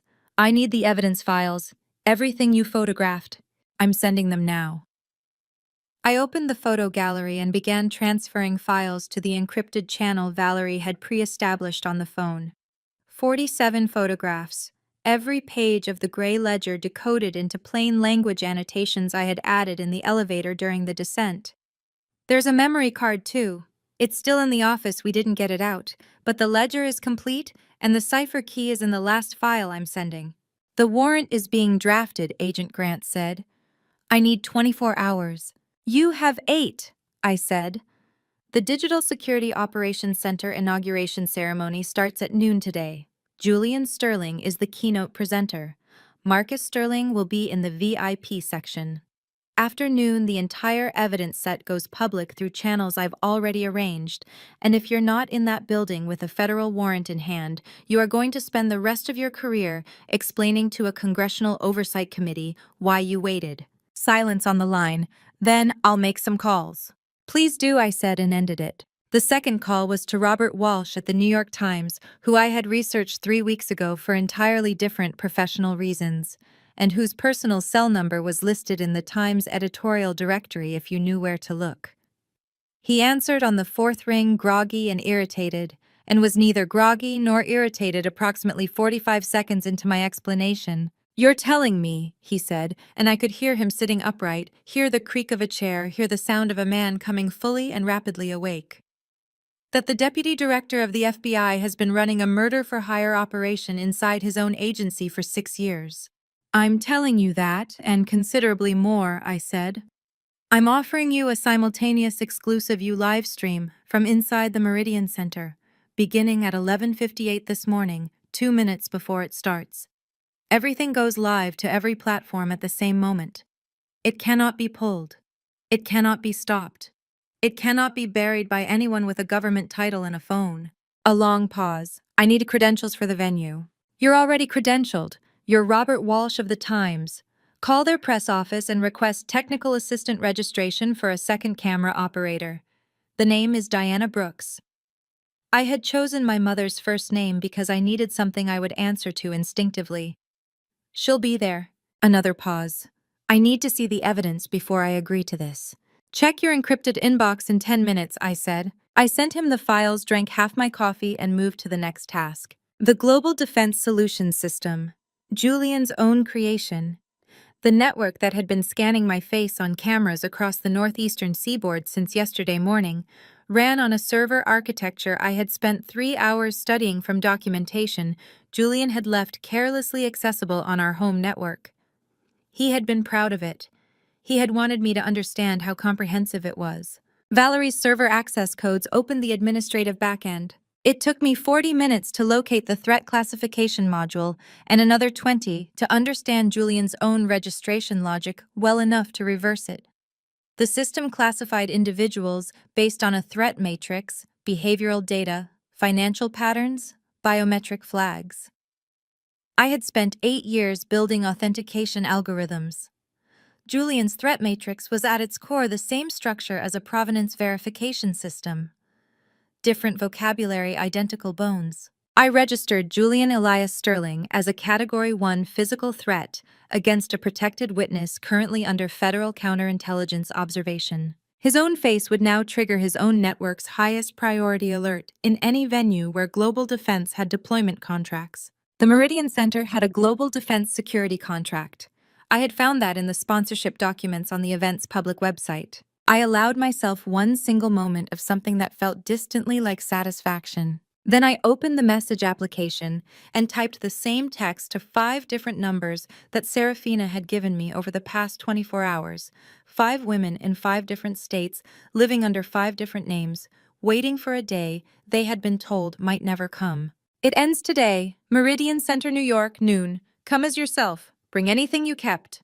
I will be there." I hit send on all 5 simultaneously. Then I called the nearest 24-hour print shop, gave them the file upload link, and ordered 5 complete sets of the gray ledger photographs printed full size in color, bound and tabbed. I paid with the emergency cash I had found after 20 minutes of desperate searching in the lining of the equipment case Valerie had prepared. $1,200, exact. She had thought of everything. I sat back in the booth when it was done and looked at the phone screen. A message from Agent Grant had arrived while I was printing. 4 words. "Warrant drafted, stand by." Outside the diner window, the sky over Queens was turning the particular gray-pink of early morning, the color of something ending and something else beginning simultaneously, if you were in the right frame of mind to read it that way. I finished my coffee. Then I put on the hazmat jacket, picked up my evidence folders, and walked out into the morning to end this. The Meridian Center was exactly the kind of building that Julian Sterling would have chosen for his defining moment. It occupied a full city block in Midtown Manhattan, all black glass and polished steel, the kind of architecture that communicates power not by being beautiful, but by being undeniable. Press vans lined the street outside. Camera crews jostled on the sidewalk. A red carpet, an actual red carpet, had been laid from the entrance doors to the street, flanked by retractable barriers and security personnel with earpieces and the particular practiced blankness of people paid to look intimidating. The banner above the entrance read, "Global Defense Solutions presents the Guardian securing the future today." Julian's name was printed below it in letters 2 feet high. I stood across the street for 30 seconds and looked at it. Then I put on my press badge, Diana Brooks' New York Times technical crew, straightened the jacket Robert Walsh had brought me in a bag outside the print shop an hour ago, and crossed. Walsh met me at the credential checkpoint, a tall man with a journalist's permanently skeptical expression and ink-stained fingers, who looked at me with the particular focus of someone who has spent 30 years covering stories that people with power desperately wanted buried. "Files checked out," he said quietly, falling into step beside me as we moved through the press entrance. "Every notation. I had our financial forensics editor look at the Project 7K13 budget flows at 6 this morning." He paused. "Brianna, this is the largest domestic corruption story since—" "I know what it is," I said. "Is your stream configured?" 20 platforms. Goes live at 11:58, 2 minutes before the keynote. Cannot be pulled, cannot be geo-blocked, cannot be taken down without triggering automatic mirror uploads to 40 secondary servers." He glanced at me sideways. "Your technical person is extraordinary." "Her name is Valerie," I said. "Remember it." Inside the Meridian Center's main hall was vast enough to make the air feel different, the particular quality of space that exists in venues designed to make individuals feel small in the presence of institutional power. A domed ceiling soared overhead, lined with the projection infrastructure for the holographic display system Julian's company had installed for the event. The lighting was warm and precise. Every surface gleamed. And the room was full, standing room full with every seat taken, and press crews lining the walls 3 deep. Government officials in carefully tailored suits. Technology executives, military contractors, foreign dignitaries in diplomatic dress. I counted 4 languages in the first 60 seconds of walking through the crowd. I found Thomas Reed at the technical director's station near the right wing of the stage, a compact man in a headset surrounded by monitors, looking like someone who had not slept and was pretending with great effort that this was normal. When he saw me, he flinched, and then composed himself, and then leaned toward me without making eye contact. "It's done," he said under his breath. "The primary feed override is mapped to your upload key. Whenever you trigger it, everything on those screens—" He gestured without pointing a tiny movement toward the massive curved display surfaces behind the stage. "Switches to your content. I cannot stop it once it starts, and I cannot be the person who started it." "You didn't," I said. "You have no idea what's about to happen. You are making a routine adjustment to the display calibration." He exhaled. "Thank you." "Thank Valerie," I said, and moved away. I took my position against the right side wall 40 feet from the press pool with a direct sightline to the stage and both primary exits. Walsh was 15 feet behind me, his camera operator positioned and running. The phone was in my hand with the upload trigger 3 taps away. Tap confirm send. That was all it would take, 3 taps. The lights shifted. A smooth professional voice announced the program's beginning. The crowd settled. Applause rippled from the VIP section as the official party filed onto the stage. Regional directors, government liaisons, 2 members of Congress, and took their seats at the long table behind the podium. I found Marcus Sterling in the 3rd seat from the right. Silver-haired and immaculate in a dark suit, he surveyed the room with the comfortable authority of a man who has spent decades ensuring that the rooms he walks into belong to him. He did not look like a man with anything to fear. He looked like a man accepting an ovation before it had started. Then Julian walked out. The applause was immediate and genuine. He crossed the stage with his particular ease, unhurried, confident, perfectly calibrated, and the crowd responded to it the way crowds always responded to Julian Sterling. They leaned forward slightly. They smiled without knowing why. He had that quality, that specific magnetic competence that made rooms want to trust him. I had wanted to trust him. I had trusted him with everything I had. My jaw tightened until it ached. He reached the podium and looked out at the room, and for one terrible second his eyes moved to the right side wall where I was standing, and I stopped breathing completely. But his gaze passed over me without stopping, moving on to the press pool, to the VIP section to the back of the room. He had not recognized me. The shorter hair, the different jacket, the press badge, the simple fact that I was the last person he expected to see standing in this building. It was enough. "Good morning," Julian said into the microphone, and his voice filled the room with the same warmth it had filled every room I had ever sat in with him. My stomach turned. Today marks something I have been working toward for 6 years.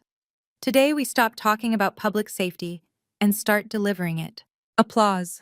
The Guardian system, he continued moving around the podium with practiced ease, represents the most comprehensive integrated security network ever deployed in the private sector. Facial recognition, behavioral analysis, financial threat, mapping real-time law enforcement coordination across 172 partner agencies. He paused, letting the scale of it land. This system is the eyes of justice. Its light reaches everywhere. And in its light, no criminal, no matter how powerful, no matter how well connected, no matter how long they have operated in the dark, can remain hidden. The room erupted. Julian smiled and raised one hand toward the display surface behind him. "Let me show you what justice looks like," he said, and pressed the activation control on the podium panel. The holographic displays behind him flickered to life, brilliant and enormous, filling the domed space above the stage with light. And then they glitched. A single hard stutter, the image, destabilizing, fragmenting, rebuilding itself into something different. Julian looked over his shoulder at the display, and the first real uncertainty I had ever seen on his face crossed it like a shadow. I tapped the screen, once, confirmed, send. The screens went dark for exactly 3 seconds. 3 seconds of complete, confused silence in a room of 400 people. Every eye tilted upward at the massive curved display surfaces where Julian's presentation had been, where now there was nothing but black. Then the text appeared. White letters on gray, filling the entire dome above the stage from edge to edge, large enough to be read from every seat in the building. Project 7K13, the Sterling Ledger. Evidence of systematic murder, financial fraud, and corruption at the federal level. The silence lasted another 2 seconds, then the room broke open. Julian spun toward the display surface, and the expression on his face in that moment was the only honest thing I had ever seen from him. Raw, unguarded shock, the face of a man watching the architecture of 6 years collapse in real time. He lunged for the podium control panel and hammered at the override sequence. Nothing changed. He tried again. The screens did not respond. "Shut it down," he said to Thomas Reed loudly enough that the front rows heard it. "Shut the system down right now." Thomas Reed spread his hands and said with a steadiness that I deeply respected, "Sir, I'm locked out of the primary feed. I don't have override access." "Then get someone who does." But the screen had moved on. The liquidation list appeared next, filling the left half of the display surface. 10 names in 2 columns, clean and simple, each followed by a date of marriage, a date of death, and a method notation now rendered in plain English. Succinylcholine, xenon gas, insulin. Each name with a case number drawn directly from Marcus Sterling's own filing system, in his own handwriting now blown up to 2 feet tall above the heads of 2 United States congresspeople who were reading it with the expressions of people watching the ground open beneath them. From somewhere in the middle of the hall, a woman's voice said very clearly, "Oh my God." The right half of this display is filled with video. It was not long, perhaps 40 seconds of footage shot from a fixed ceiling angle in what was clearly a hotel room. The image quality good enough to see faces and hands, and the particular deliberate motion of someone who knows exactly what he is doing, and is doing it without hesitation. Julian Sterling, younger by 5 years, in a room that was not his. A ventilation access panel open in the wall, a small pressurized canister. The entire room watched. Nobody spoke. Not one person in 400 spoke for the full duration of that footage, and in that silence, Julian's career and freedom and future dissolved, as completely and irreversibly as if they had never existed. Then everyone spoke at once. The sound was tremendous. Hundreds of voices erupting simultaneously, chairs scraping, someone crying out. Press cameras swinging toward the stage with the sudden, synchronized urgency of trained journalists recognizing a historic moment. Robert Walsh's voice rose clearly above the general roar from his position near the right wall, calm and authoritative, narrating directly to his live stream camera, with the practiced confidence of a man who has broken important stories before and understands that the most powerful thing he can do right now is simply describe exactly what is happening. The screens shifted again. Project 7, K13's financial architecture spread across the full display surface, a diagram of extraordinary clarity. Every shell company, every routing number, every inflated contract value, every final deposit account laid out in the visual language of forensic accounting. $5 billion. The number sat in the center of the diagram in red, surrounded by branching lines like an arterial system, each branch terminating in an account that led ultimately to the same two beneficial owners. Julian Sterling, Marcus Sterling. I watched Marcus from across the room. He had risen from his seat in the VIP section at some point during the video. I had not seen exactly when, and was now standing at the edge of the VIP area, with his phone pressed to his ear, speaking rapidly into it, his free hand raised to signal his personal security detail. 3 men in dark suits were moving toward him from different directions. But there were other men moving faster. Agent Silas Grant had not been visible to me before that moment. He materialized from the left entrance corridor, with 4 other individuals in the particular dark jackets that mean one specific thing, and they cut through the crowd with a directness that parted it automatically. And the 3 men Marcus had signaled took one look at what was coming and stopped moving entirely. Marcus's phone came down from his ear. On the screen above him, his own handwritten notation stared back from the liquidation list in the penmanship his secretary had watched him practice for 15 years. Julian saw Agent Grant. He saw the federal jackets. He saw his father standing motionless in the VIP section with the expression of a man who has just understood that a game he believed he was winning ended 3 moves ago.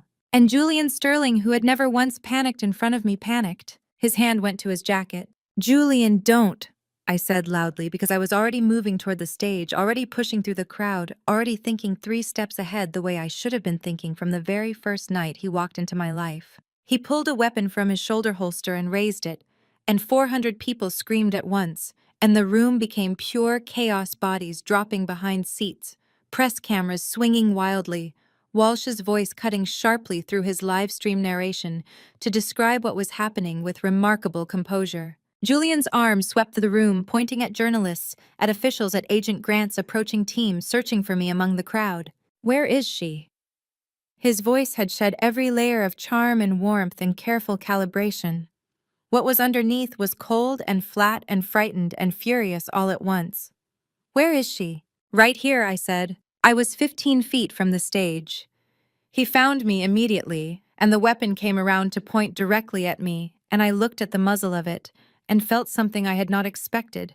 Not fear, not exactly, but a strange crystalline calm, the calm of someone who has already used everything she has and placed it entirely beyond his reach. "It's too late, Julian," I said. "It's been live for 11 minutes. There is no version of this that ends well for you." "Shut up," he said, and his hand was shaking, and the shake was the most honest thing I had ever seen from him. Then from Julian's own jacket pocket, his phone began to emit a rapid, escalating alert tone, the Priority 1 threat notification from his own global defense system. Red targeting lights appeared on his chest. 3 of them, small and precise and absolutely steady. The Global Defense Laser Tracking System, installed by Julian's own company in the Meridian Center's security infrastructure, had identified a Category 1 threat in the venue. It had identified Julian Sterling. Julian's gun hand was shaking. 3 red laser pointers held perfectly still on his chest, unwavering, because laser tracking systems do not share the neurological disadvantages of human hands. His own phone was screaming the Priority 1 alert in his jacket pocket. His own system had identified him as the most dangerous individual in the building, and his own system was correct. Agent Grant's team had stopped advancing. They held their positions spread across 3 approach angles, hands visible, waiting. The room was in controlled pandemonium, the particular chaos of a crowd that cannot leave and cannot look away, 400 people pressed between terror and the overwhelming human compulsion to witness something historic. Julian's eyes were on me, only on me. "Call it off," he said. His voice was stripped to its foundation, no warmth, no performance, no architecture of charm. Just the raw voice of a man who has run out of moves and knows it and is not yet willing to accept it. "Call the system off, and I walk out of here, and this ends without anyone getting hurt." It already hurt people, I said. It hurt 10 of them. Some of them are in this room. He stared at me. Some of them, I said again, are in this room right now. And that was when the first woman stood up. She rose from a seat in the center section. Seventh row, a woman in her early 30s in a dark blazer, her hair cut short, her posture absolutely straight. She did not look like someone who had spent 14 months living under a false name in Phoenix, Arizona. She looked like someone who had been waiting for this exact moment and had dressed for it accordingly. "My name is Chloe Miller," she said loudly and clearly into a room that was already beginning to understand what was happening and falling silent in response to it. "I am Julian Sterling's second wife. On the 14th of September 2 years ago, he pushed me off a sailing catamaran in the Aegean Sea at approximately 2 in the morning. He told the Greek Coast Guard I had gone overboard during rough weather. He filed my death certificate 11 days later." She paused and her voice did not waver. "I am not dead. I am standing in this room, and I want every person watching this live stream to see my face." She turned toward the nearest press camera and held the eye of it for a full 3 seconds. The second woman stood, left side of the room near the wall. Grace Montgomery, 32 years old, who had survived xenon gas exposure in a sealed apartment in Boston 18 months ago. She pulled back the collar of her shirt to show the chemical scarring along the left side of her neck, a burn pattern that no physician would mistake for anything accidental. She did not speak immediately. She simply stood and let the cameras find her because some evidence requires no narration. "His name was on the lease," she said then. "He had a key. The gas company confirmed the line had been manually compromised from inside the apartment." Her voice broke on the last word, and she pressed her lips together and steadied it. "I almost died alone in a room that smelled like nothing because xenon has no odor. I want that in the record." The third woman, fourth, fifth, each one rising from a different quadrant of the room, each one standing with the particular stillness of someone who has been invisible for a very long time and is choosing in this moment to be entirely visible. They gave their names clearly. Rebecca Hartman, Jennifer Walsh. "No relation to Robert," she clarified, which pulled a sound from the crowd that was almost a laugh and almost a sob. "Laura Simmons, each of them alive, each of them documented in Marcus Sterling's ledger as closed cases, each of them standing in a room where that ledger was currently projected at 2 feet tall on the walls." Julian watched them stand, one by one by one by one by one. Something happened to his face that I had no name for. It was not remorse. I did not believe Julian Sterling was capable of remorse in any meaningful sense. It was something more mechanical. The face of a system encountering an input it was not designed to process. His weapon hand dropped 6 inches. The screens shifted one final time. The photographs my mother had taken on a Connecticut front porch appeared 3 men in dark suits, close-up shots of their identification wallets, the black Suburban with its plates visible. Below the photographs in the caption, Walsh's team had added from my annotation files, private operators employed by Deputy Director Marcus Sterling.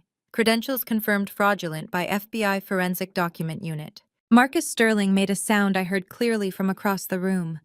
A single compressed sound, the sound of a man who has just watched the last supporting wall go. Agent Grant said something into his radio. "Julian." I took 3 steps toward the stage.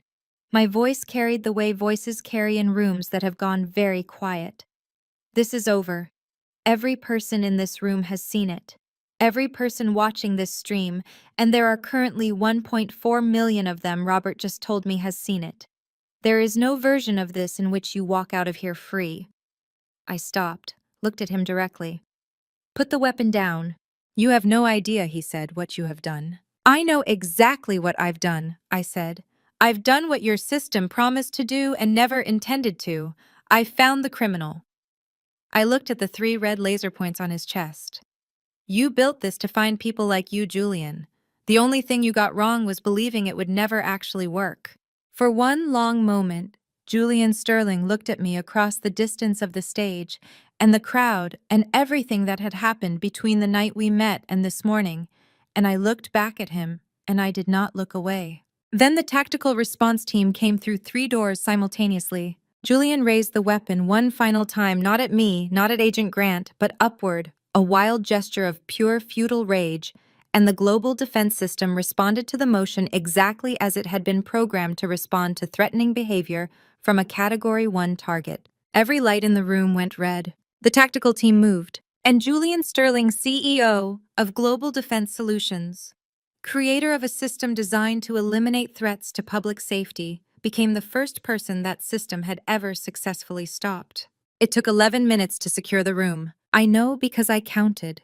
Standing against the right side wall with my back pressed flat against it, and the evidence folders clutched to my chest, I counted every minute of it, the tactical team moving through the crowd in organized waves, the shouting of commands, the particular authoritative clarity of federal law enforcement vocabulary, cutting through the ambient chaos of 400 frightened and astonished people. Julian went down on the stage. He did not go quietly.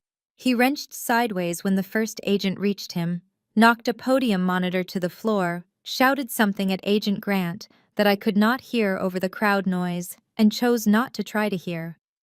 2 agents brought him to the stage floor with a controlled efficiency that brooked no argument, and when they pulled his arms behind him and the handcuffs clicked into place, the sound of it cut through the noise in the room with startling clarity.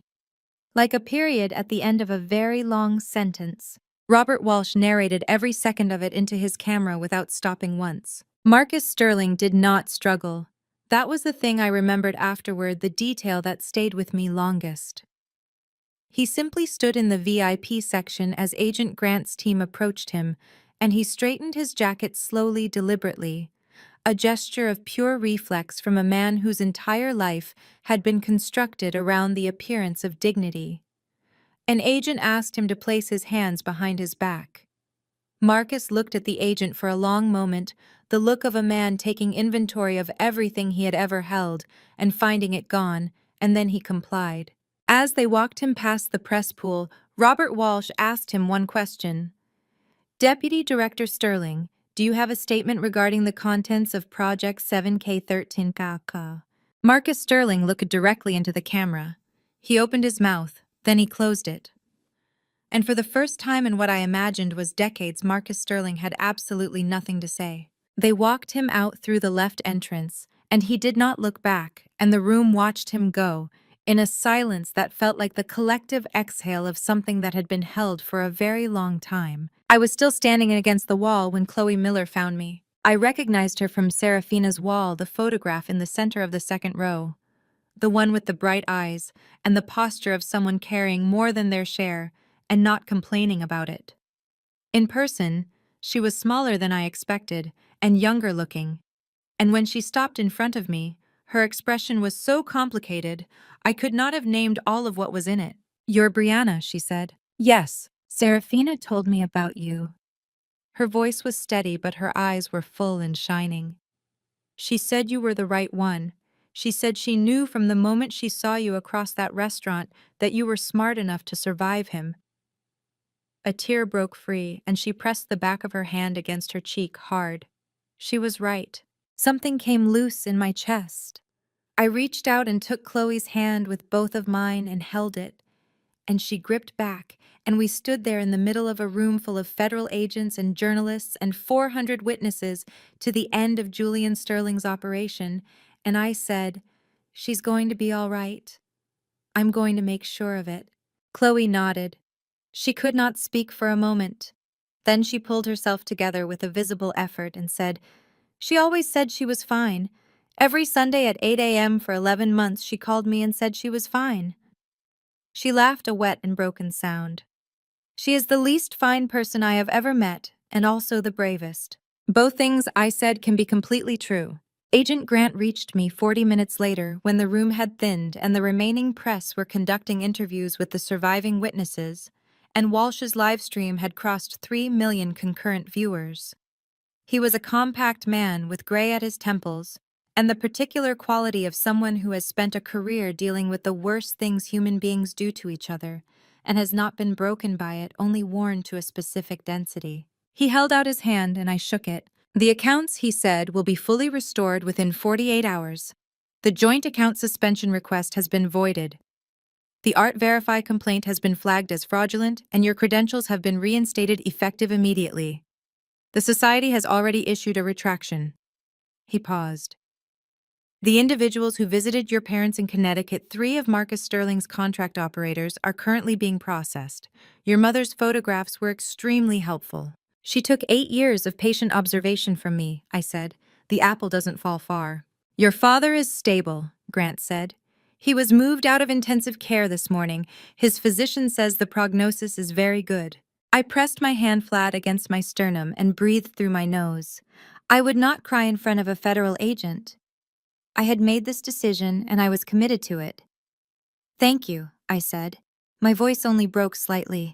There's one more thing, he said, and his expression shifted into something that was not quite a smile, but was adjacent to one. Serafina Vance. She was being held in a private facility under a fraudulent federal detention order signed by Marcus Sterling. The order was voided the moment his arrest was confirmed. He checked his watch. She was released approximately 20 minutes ago. I did not manage to not cry after all. I found a chair near the right side wall and sat in it, and pressed both hands over my face, and cried, not quietly, not gracefully, not in the contained and manageable way I had been managing everything for the past 36 hours, but fully and messily, and with total disregard for the federal agents and journalists who were almost certainly observing this. I cried for Serafina standing in that elevator corridor shouting my name. I cried for my father in a hospital bed in Hartford. I cried for my grandfather's algorithm, and the marriage that was never a marriage, and the wine glass that I had not touched on a December night in Newport that had saved my life. I cried for every woman whose photograph hung on the wall of a Bronx apartment, and for the ones who were alive and standing in this building, and for the ones who were not. I cried until it was finished. Then I wiped my face, straightened my jacket, and stood up. Walsh was waiting near the exit. He lowered his camera when he saw my face and said with a journalist's direct kindness, "It's going to be the most watched piece of footage since the moon landing." "Good," I said. "Make sure Valerie Jenkins is named in every piece you write. Make sure people know her name." "Already in the first draft," he said. I left the Meridian Center at 2:17 in the afternoon into December sunlight that was thin and cold and absolutely real, and I stood on the sidewalk and breathed it in for a long moment before I moved. 2 weeks later, I went back to my grandfather's collection. I went alone to the storage facility in Connecticut, where 43 post-war European works lived, in climate-controlled rooms, each one authenticated by my grandfather, and then eventually by me. I walked through them slowly, looking at each one with the particular attention I had been trained to give, and in the 7th room, in the lower right corner of a modest landscape by a minor Dutch painter that everyone had always overlooked, I found it, embedded in the paint layer itself. A sequence of notations in a cipher I recognized immediately because I had been reading its variations my entire professional life. My grandfather had built his authentication algorithm from the same bones. I sat down on the floor of that climate-controlled room and decoded it by hand on a legal pad, and when I was finished, I looked at what I had written for a long time. Then I called Agent Grant. Then I called my mother. Then I drove to the hospital in Hartford, walked into my father's room and sat beside his bed and held his hand, and he opened his eyes and looked at me and said, "There she is," in the voice of a man who had never once in my entire life stopped believing I would figure it out. I squeezed his hand and said softly, so only he could hear it, "Here I am, Dad. Here I am." Sitting by my father's hospital bed, I realized that truth is often more brutal than any forged painting. I once believed in a perfect love only to nearly vanish in a calculated scheme of family betrayal. If God gave us instincts, it was so we could protect ourselves before it's too late. Don't be like me. Don't let innocence and blind trust cloud your judgment, because sometimes the person pouring your wine is the one counting down your final days. The price of family betrayal is always steep, but the cost of awakening is even higher. My view is simple: money can be recovered, and a reputation can be rebuilt. But trust once shattered is nothing more than jagged shards of glass. I chose the path of family revenge not out of pure hatred, but to reclaim justice for the women who fell in silence. A true family revenge isn't just about putting a villain behind bars. It's about seizing back control of your own life. The agony of this family betrayal taught me that the ultimate protection doesn't lie in algorithms, but in vigilance. Always keep an escape route for yourself, because in this battle of family revenge, the only one who wins is the one who survives. Thank you for staying with me until the very end. What do you think about Brianna's choice? Please leave a comment, share, and subscribe to the channel to never miss the next thrilling and insightful stories. A brief warning. The following stories contain certain fictional elements crafted for educational purposes and social awareness. If this content does not align with your personal philosophy, feel free to step away and choose a different journey that suits you better. Your presence here is always deeply valued.